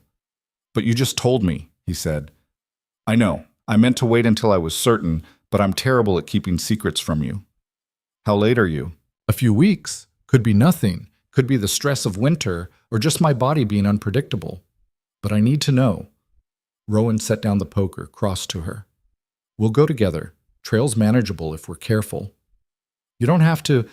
"Yes, I do. This affects both of us." He took her hands. "Are you scared?" "Terrified." "You?" "Same. But also," he paused, searching for words, "also wondering if maybe this is what's supposed to happen. If maybe we're ready, even if we don't feel like it." Clara leaned against him. "We talked about someday. Didn't think someday would come this fast. Life doesn't wait for us to be ready." They made the journey down the mountain together, Bear trotting ahead of them, testing the trail. The path was slick in places, treacherous where snowmelt had carved new channels. They moved slowly, Rowan keeping a steadying hand on Clara's elbow. Town was busier than Clara expected. The first warm spell always brought people out, eager to shake off winter's cabin fever. They drew looks as they walked through, more curious than hostile now, though there were still a few faces that hardened at the sight of Rowan. Margaret was arranging bolts of fabric when they entered her shop. She looked up, smiled, then caught the expression on Clara's face, and her smile shifted to something more knowing. "Clara, Rowan, come in the back." She led them to a small room behind the shop, closed the door. "You think you're pregnant?" "How did you—" "I've seen that look before. On my own face, 30 years ago." Margaret gestured for Clara to sit. "When was your last monthly?" Clara told her. Margaret asked more questions. Had she been sick in the mornings? Were her breasts tender? Was she more tired than usual? Clara answered each one, and with each answer, the reality became more concrete. "I'd say you're about 6 weeks along, maybe 7, Margaret said finally. "Hard to know for certain this early, but all the signs point to yes." Clara felt the floor tilt beneath her. Rowan's hand found hers, gripped tight. 6 weeks, Clara repeated. That's real. That's a baby." "That's a baby," Margaret confirmed. "Congratulations." "I don't know if congratulations is the right word," Rowan said. His face had gone pale. "We're not— the house isn't—" "The house will be fine," Margaret cut in. "Babies need warmth, food, and love. You've got all 3. Everything else you can figure out as you go." "What if something goes wrong?" Clara heard herself ask. "What if I can't? What if I'm not? Then you deal with it when it happens, but don't borrow trouble." Margaret's voice softened. "I lost 2 before I had my son. Carried him full term, and he died 3 days later. Worst pain of my life, but I don't regret any of it. Not the pregnancies, not the hope, not even the grief. It was all part of living." Clara felt tears start. "I'm so sorry." "Don't be. I'm telling you this so you know, whatever happens, you'll survive it, and you'll have Rowan beside you. That matters more than you think." They left the shop in a daze, walked through town barely seeing it, climbed back up the mountain on autopilot. It wasn't until they were back inside their own house, the door closed against the world, that the reality fully hit. Clara sank into a chair. "We're having a baby." "We're having a baby," Rowan echoed. He looked shell-shocked. "I'm going to be a father." "You're going to be a father." They stared at each other. Then, simultaneously, they started laughing, the kind of slightly hysterical laughter that came from too much emotion with nowhere to go. "We have no idea what we're doing," Clara managed. "None whatsoever. The house is too small. Way too small. We don't have a cradle or clothes or anything a baby needs. We have 7 months to figure it out." Rowan pulled her up, held her close. "We'll figure it out." Clara buried her face in his chest. "What if I'm a terrible mother?" "You won't be. You don't know that. I know you. I know you're strong and stubborn, and you don't give up on things. That's what matters." "What if you're a terrible father? Then the kid'll grow up knowing how to survive, at least." He pulled back to look at her. "We're going to mess this up, Clara. Both of us. We're going to make mistakes and second-guess ourselves and probably damage this kid in ways we can't even imagine yet. But we're also going to love them, and that's got to count for something. It counts for everything." They stood like that, holding each other as the afternoon light shifted across the floor. Bear watched them from his bed, head tilted like he knew something had changed but couldn't quite figure out what. The next months were a blur of preparation and panic. Rowan threw himself into building, a cradle first carved from pine with surprising delicacy. Then an addition to the house, a small room that could be closed off for the baby. He worked from dawn until dark, driving himself with an intensity that worried Clara. "You need to rest," she told him one evening, watching him sand the cradle for what had to be the 100th time. "It's not smooth enough. Baby's skin is delicate. The baby's not even born yet. You have time. What if I don't finish before—" "You will. Rowan, look at me."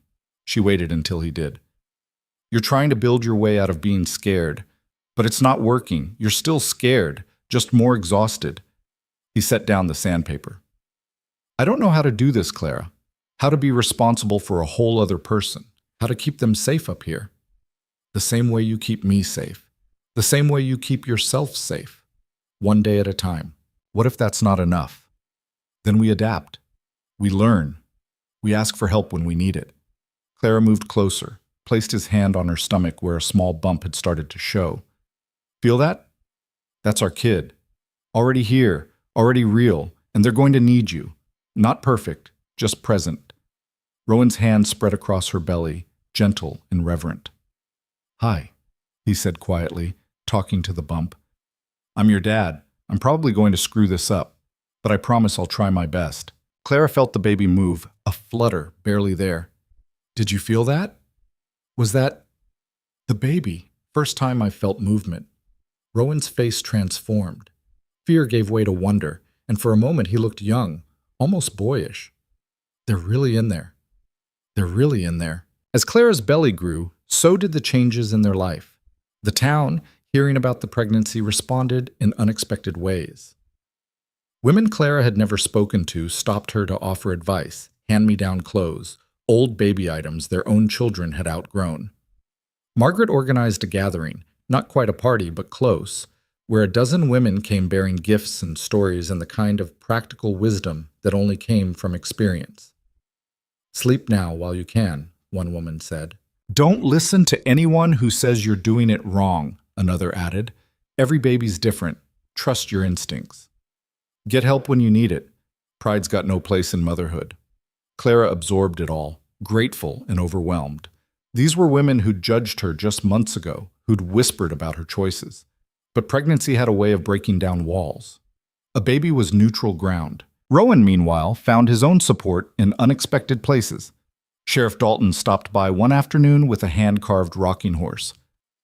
"Made it for my own kids years back," he said gruffly. "They're too old for it now. Thought yours might want it." Rowan took it carefully, running his hands over the smooth wood. "This is beautiful work. Your dad taught me how to carve, actually, back before—" Dalton cleared his throat. "Before things went sideways. He was a good man. Would have been proud of you." "I'm not sure about that." "I am. You survived something that would have broken most people. Built a life despite everyone working against you. That takes strength." Dalton shifted uncomfortably. "And you're going to be a father. That's worth being proud of." After he left, Rowan stood holding the rocking horse, his jaw working. "You okay?" Clara asked. "He knew my father. I'd forgotten that. They used to go hunting together. He's trying to make amends." "I know, it's easier when people stay in their boxes. When the town is all bad and we're all good. But it's not that simple, is it?" It never was. Summer came in hot and bright. Clara's belly swelled until moving became an effort, until sleeping was impossible, until she felt like she might burst. Rowan hovered, anxious and attentive, driving her slightly crazy with his constant checking. "I'm fine," she said for what felt like the 1,000th time. "You're breathing heavy." "I'm 8 months pregnant. Everything makes me breathe heavy." "Should I get Margaret?" "Rowan, I love you, but if you ask me one more time if you should get Margaret, I'm going to throw something at you." He held up his hands. Okay, I'm just scared. I know, me too, but hovering doesn't help." He tried to give her space after that. Tried and failed, mostly. Clara found it equal parts annoying and endearing. This man who'd lived alone for years, who'd learned to need no one, was now terrified of being more than 10 feet away from her. The contractions started on a Tuesday afternoon in late August. Clara was folding laundry when the first one hit, a tightening across her belly that made her pause. She waited. 15 minutes later, another one. "Rowan?" she called. He appeared immediately. "What? What's wrong?" "Nothing's wrong, but I think it's time." His face went white. "Time? Like time. Yes, time. You need to go get Margaret now." He didn't move, just stood there, frozen. "Rowan, go!" That broke through. He grabbed his coat, whistled for Bear, and took off running down the trail. Clara watched him go, then turned her attention to what needed doing. She changed into an old nightgown, spread sheets across the bed, gathered the supplies Margaret had told her to prepare. Another contraction hit, stronger this time. Clara gripped the bedpost and breathed through it. Fear tried to rise, but she pushed it down. Women had been doing this since the beginning of time. She could do it too. Margaret arrived an hour later, Rowan panting behind her. She took one look at Clara and nodded approvingly. "Good. You're prepared. How far apart are the pains?" "About 10 minutes. Then we've got time. Rowan, boil water, lots of it, and stay useful. I'll call you if we need you." "I want to stay," he said. Margaret raised an eyebrow. "You sure about that? It's not pretty." "I don't care. She's my wife. That's my baby. I'm staying." Clara reached for his hand. "Stay." So he stayed. Through the long afternoon as the contractions grew closer and stronger. Through the evening as Clara's water broke and the real pain began. Through the night as she labored, alternating between walking and resting, between screaming and silent concentration. Rowan held her hand until she squeezed hard enough to hurt. He brought her water, wiped her face with cool cloths, murmured encouragement even when she cursed him for getting her into this situation. "You did this to me," she gasped between contractions. "I know. I'm sorry." "Don't be sorry. Just, if we survive this, never again. Whatever you want." "I mean it. Never. Again." Margaret, working between Clara's legs, smiled. "You say that now. Wait until you hold this baby. You'll forget all about the pain." "I won't forget," Clara insisted. Then another contraction hit, and she forgot about everything except breathing through it. Dawn was breaking when Margaret finally said, "All right, Clara, next contraction, you push. This baby's ready to meet you." Clara pushed and pushed and pushed until she thought she might tear in half, until she understood why women died doing this, until she wanted to give up, except giving up wasn't an option. "I can see the head," Margaret said. "One more, Clara. One more big push." Clara bore down with everything she had left, felt something give way, felt a rush of pressure and pain and relief all mixed together, and then a cry. Thin and wavering, but unmistakably alive. "It's a girl," Margaret announced, holding up a tiny, angry, perfect creature. "You have a daughter!" Clara collapsed back against the pillows, tears streaming down her face. Rowan stood beside her, his own face wet, staring at the baby like he'd never seen anything so miraculous. Margaret cleaned the baby quickly, checked her over, then wrapped her in a blanket and placed her in Clara's arms. "She's perfect," Margaret said. "All 10 fingers, all 10 toes, good strong lungs. Congratulations." Clara looked down at her daughter, red-faced and squalling, with a shock of dark hair and eyes that would probably be brown like Rowan's. She was the most beautiful thing Clara had ever seen. "Hi, baby," Clara whispered. "We're your parents. We have no idea what we're doing, but we love you so much." The baby's crying quieted at her voice. Those unfocused eyes seemed to search for the source of the sound.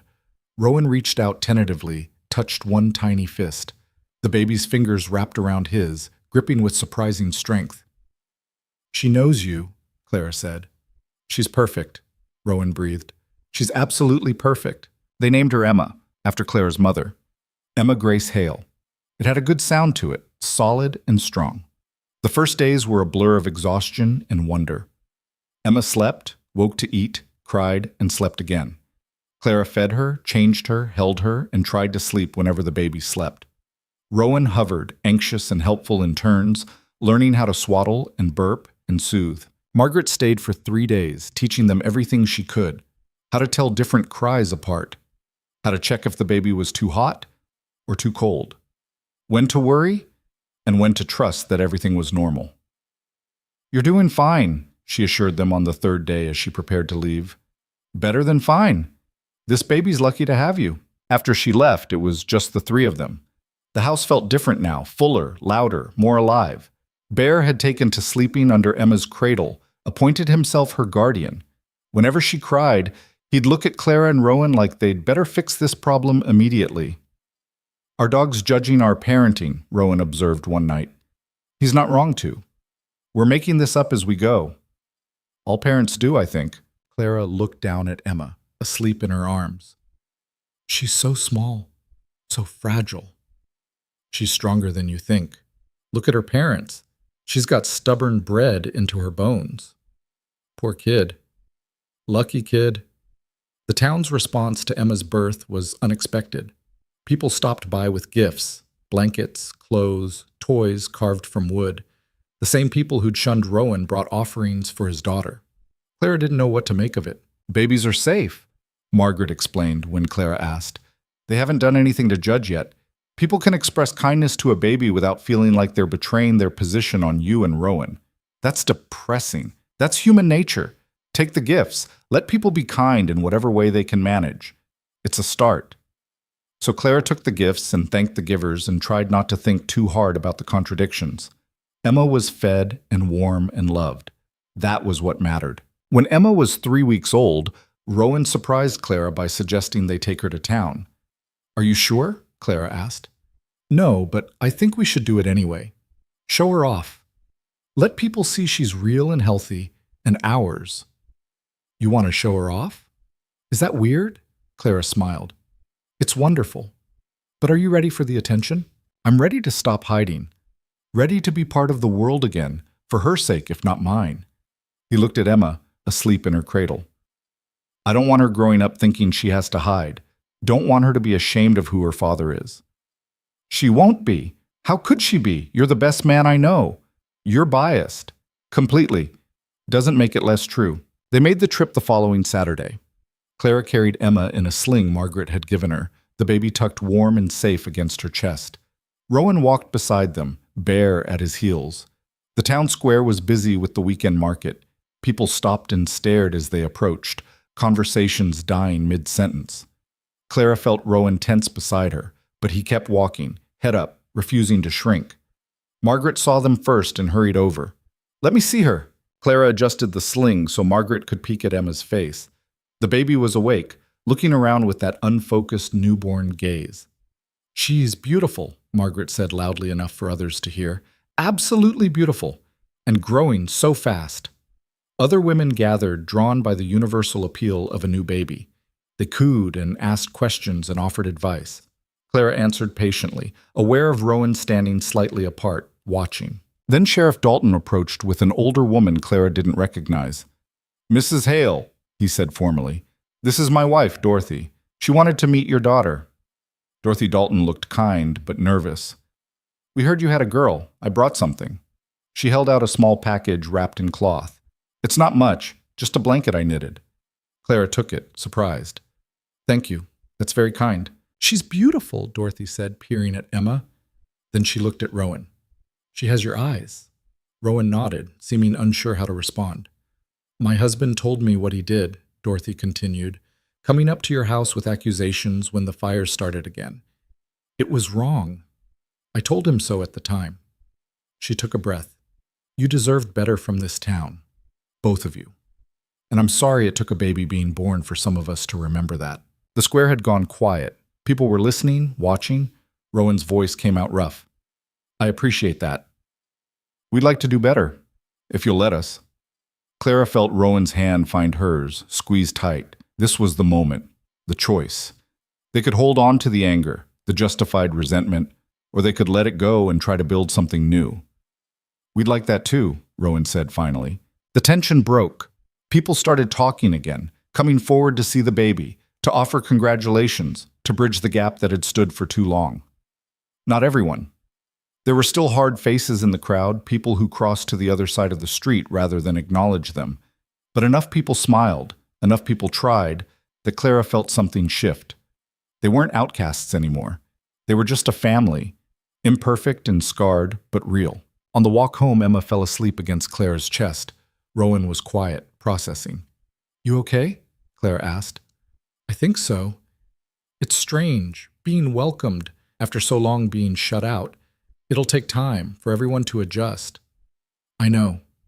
He looked at her. "Thank you." "For what?" "For pushing me. For not letting me hide.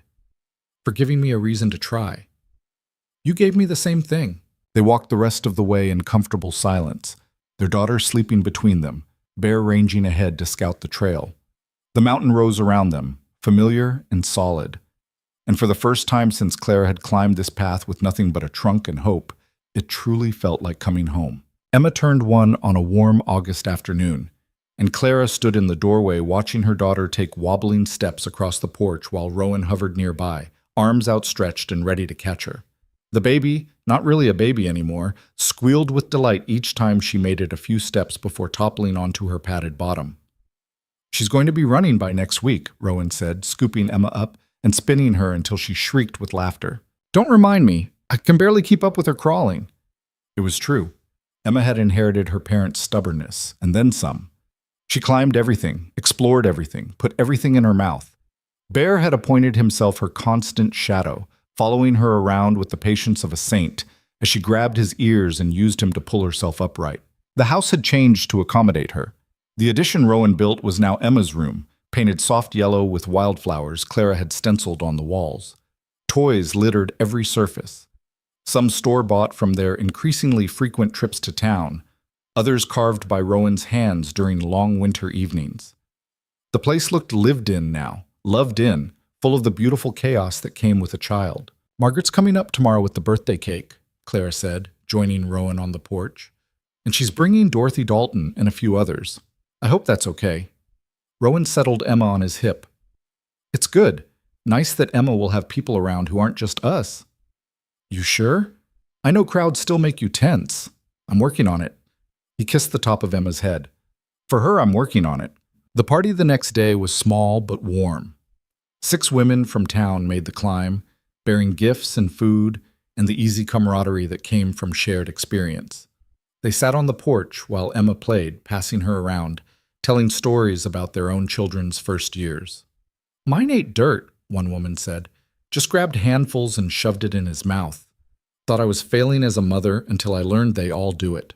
"Mine screamed for 6 months straight," another added. "Colic. Thought I'd lose my mind. Then one day he just stopped and started smiling instead." Clara listened, soaking in the normalcy of it. These were the same women who'd whispered about her just 2 years ago.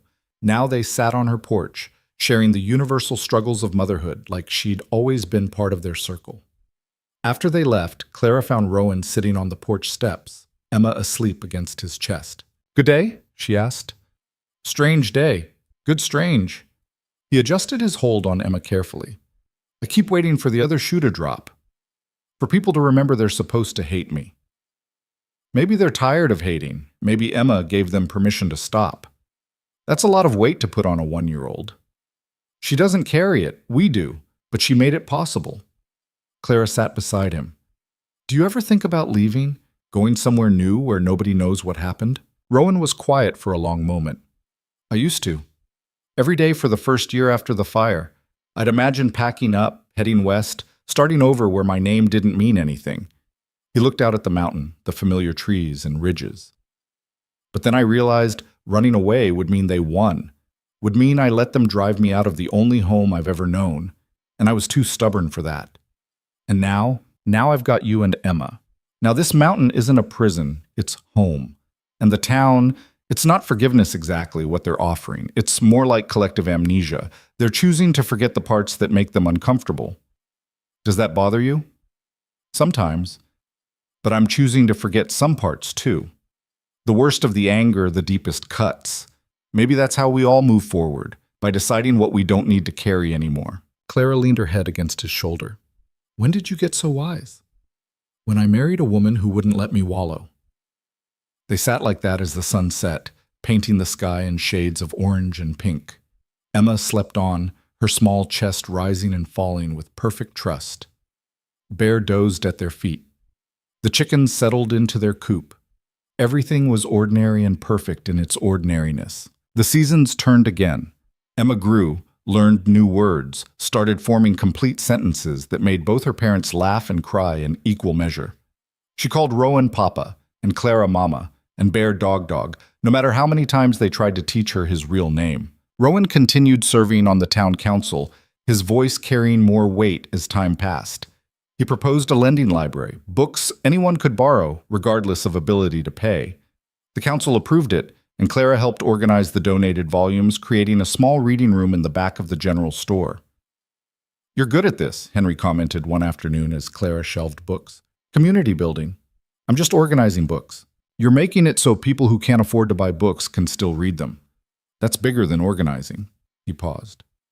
"I'm glad you came here, Mrs. Hale. Glad you stayed. You've been good for this town." Clara looked up, surprised. "I think it's been good for me, too." And it had been. The woman who'd arrived with nothing but a trunk and determination had found a life here. Had built something real from the raw materials of hope and stubbornness. But building something didn't mean it was finished. One afternoon in late autumn, as Clara hung laundry while Emma played nearby, she noticed smoke rising from the valley below. Too much smoke. The wrong color. She scooped up Emma and ran inside. "Rowan?" He emerged from the shed, saw her face, followed her gaze to the smoke. "That's coming from town." "We need to go. People might need help." "Clara, it could be dangerous." "Then we'll be careful, but we're going." They made the trip down faster than Clara thought possible with a toddler on her hip. The closer they got, the more apparent the scope of the fire became. It was the old mill, the skeletal building that had been abandoned for years, now fully engulfed in flames. Half the town had gathered, forming bucket brigades from the creek. Clara passed Emma to Margaret and joined the line, passing buckets until her arms screamed. Rowan was at the front, closest to the fire, his face streaked with soot. It took hours to bring the blaze under control. By the time they succeeded, the mill was nothing but charred beams and ash, but the surrounding buildings had been saved and no one was hurt.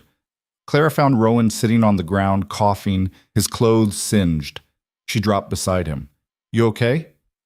"Yeah, just need to catch my breath." He looked at the ruins. "All that for a building nobody's used in 10 years. Sheriff Dalton approached, equally exhausted. "Rowan, I need to ask, where were you when this started?" The question hung in the air. Clara felt her spine stiffen, ready to defend, to fight. But Rowan just looked at Dalton steadily. "I was at my house. Clara and Emma can both confirm it. We saw the smoke and came down together." "That's what I thought. Just had to ask. People talk, you know." "People always talk." "Yeah, but this time they're saying you're the one who saved the baker's shop. Saw you on the roof with a bucket when the wind shifted. Said if you hadn't acted fast, we'd have lost half the street." Rowan blinked. "I just did what needed doing." "I know, and people noticed." Dalton offered his hand. "Thank you." Rowan shook it, looking dazed. Around them, other townspeople were starting to approach, offering thanks, clapping him on the shoulder. The man they'd blamed for fire 3 years ago had just fought one to save their town. The irony wasn't lost on anyone. Later, walking home in the dark with Emma asleep in Clara's arms, Rowan was quiet.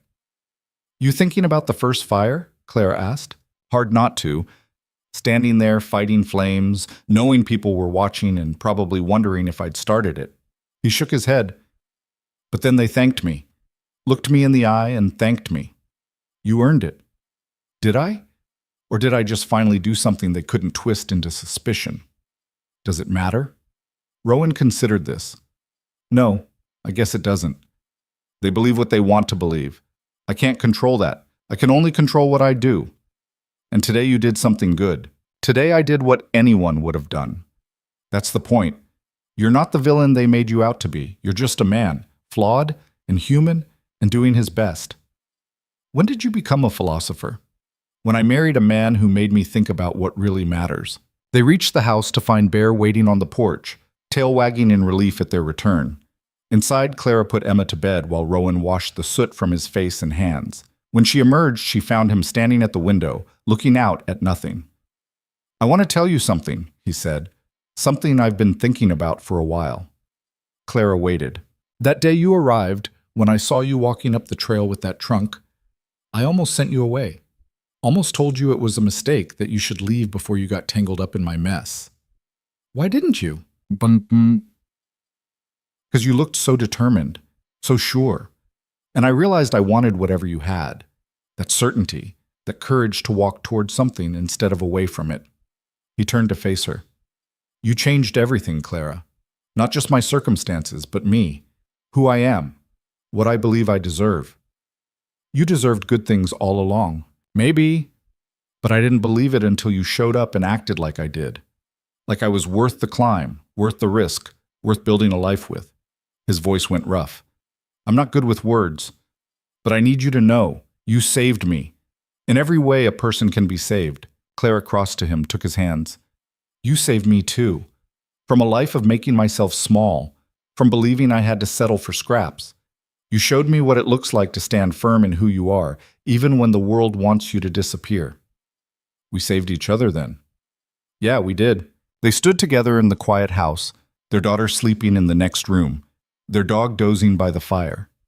Outside, the mountain held them in its ancient embrace, and Clara felt something settle deep in her bones, the certainty that this was exactly where she was supposed to be. Winter came again, but this time they were ready. The house was warm, the pantry full, Emma bundled in sweaters Margaret had knitted. They spent long evenings by the fire, reading stories to Emma, teaching her songs, watching her grow.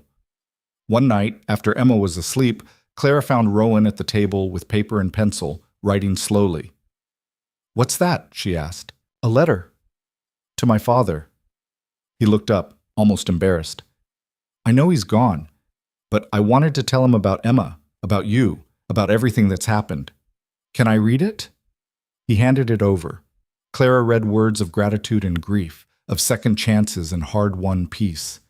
The letter of a son to a father, spanning the distance between life and death with simple honesty. It's beautiful, she said, handing it back. It's probably crazy. It's human. We all need to talk to the people we've lost sometimes. Rowan folded the letter carefully.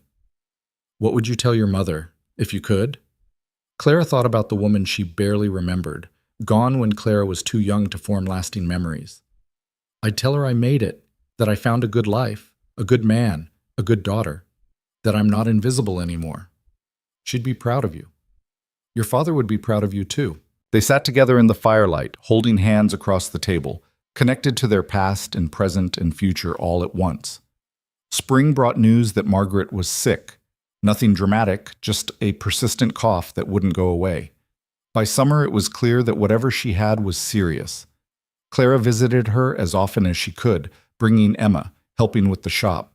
You don't have to do this, Margaret said one afternoon, watching Clara organize inventory while Emma played with fabric scraps. I want to. You've got your own life, your own family. You're part of that family. You married us. You helped bring Emma into the world. You taught me how to survive here. Clara set down the bolt of fabric she'd been holding. Let me help. Margaret's eyes filled. You're a good woman, Clara Hale. I learned from the best.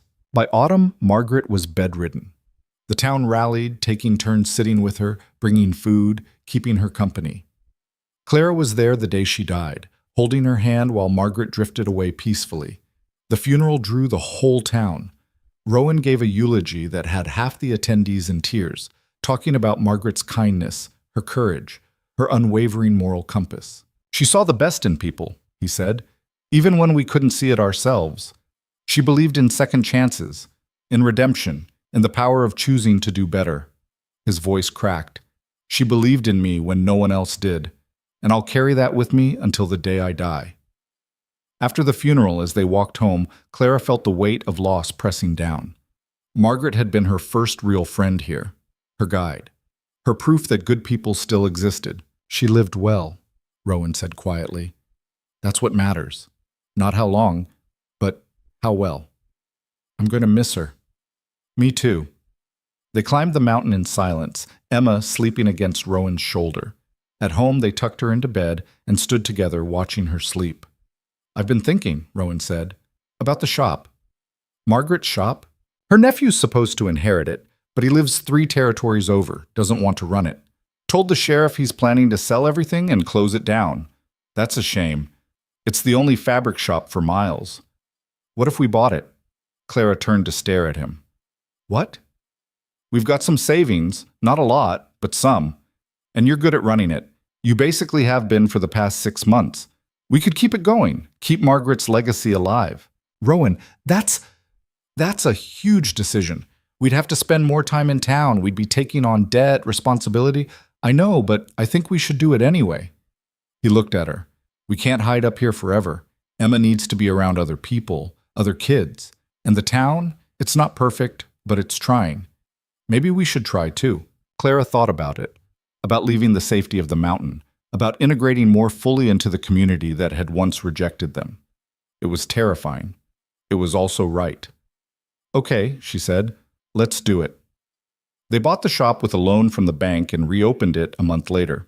Clara ran it 4 days a week while Rowan watched Emma and maintained their property.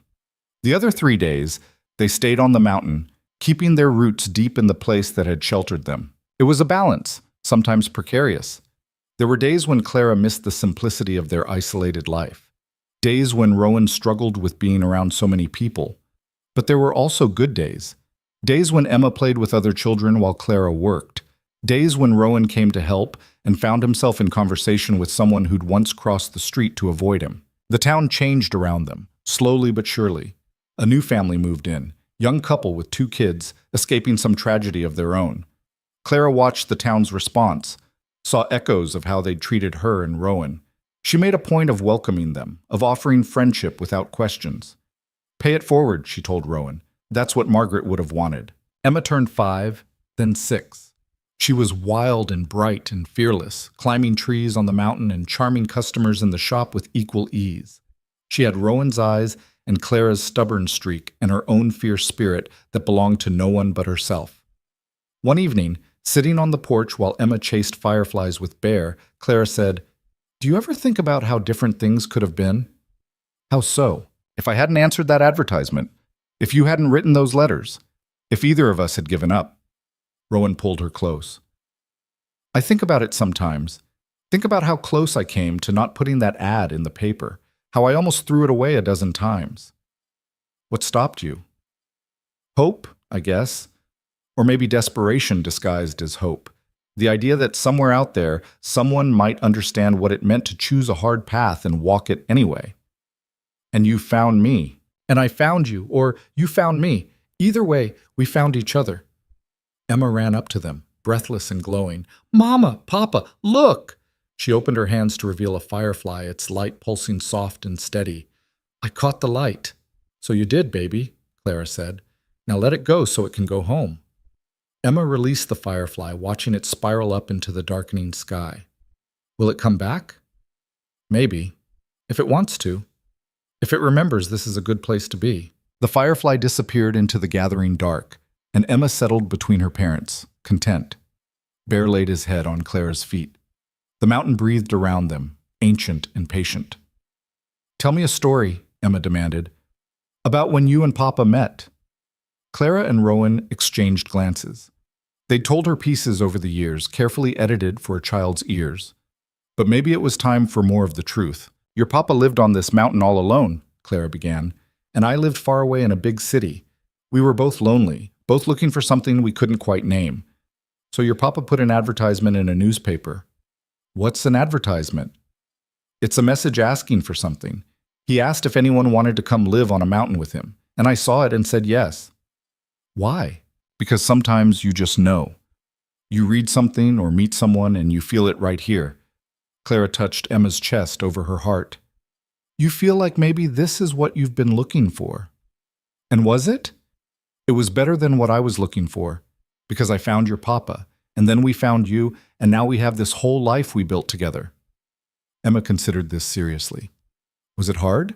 Rowan answered, his voice gentle. "Very hard. Some people didn't want us to be together. Some people were mean. But we kept going anyway because we knew what we had was worth fighting for. And now?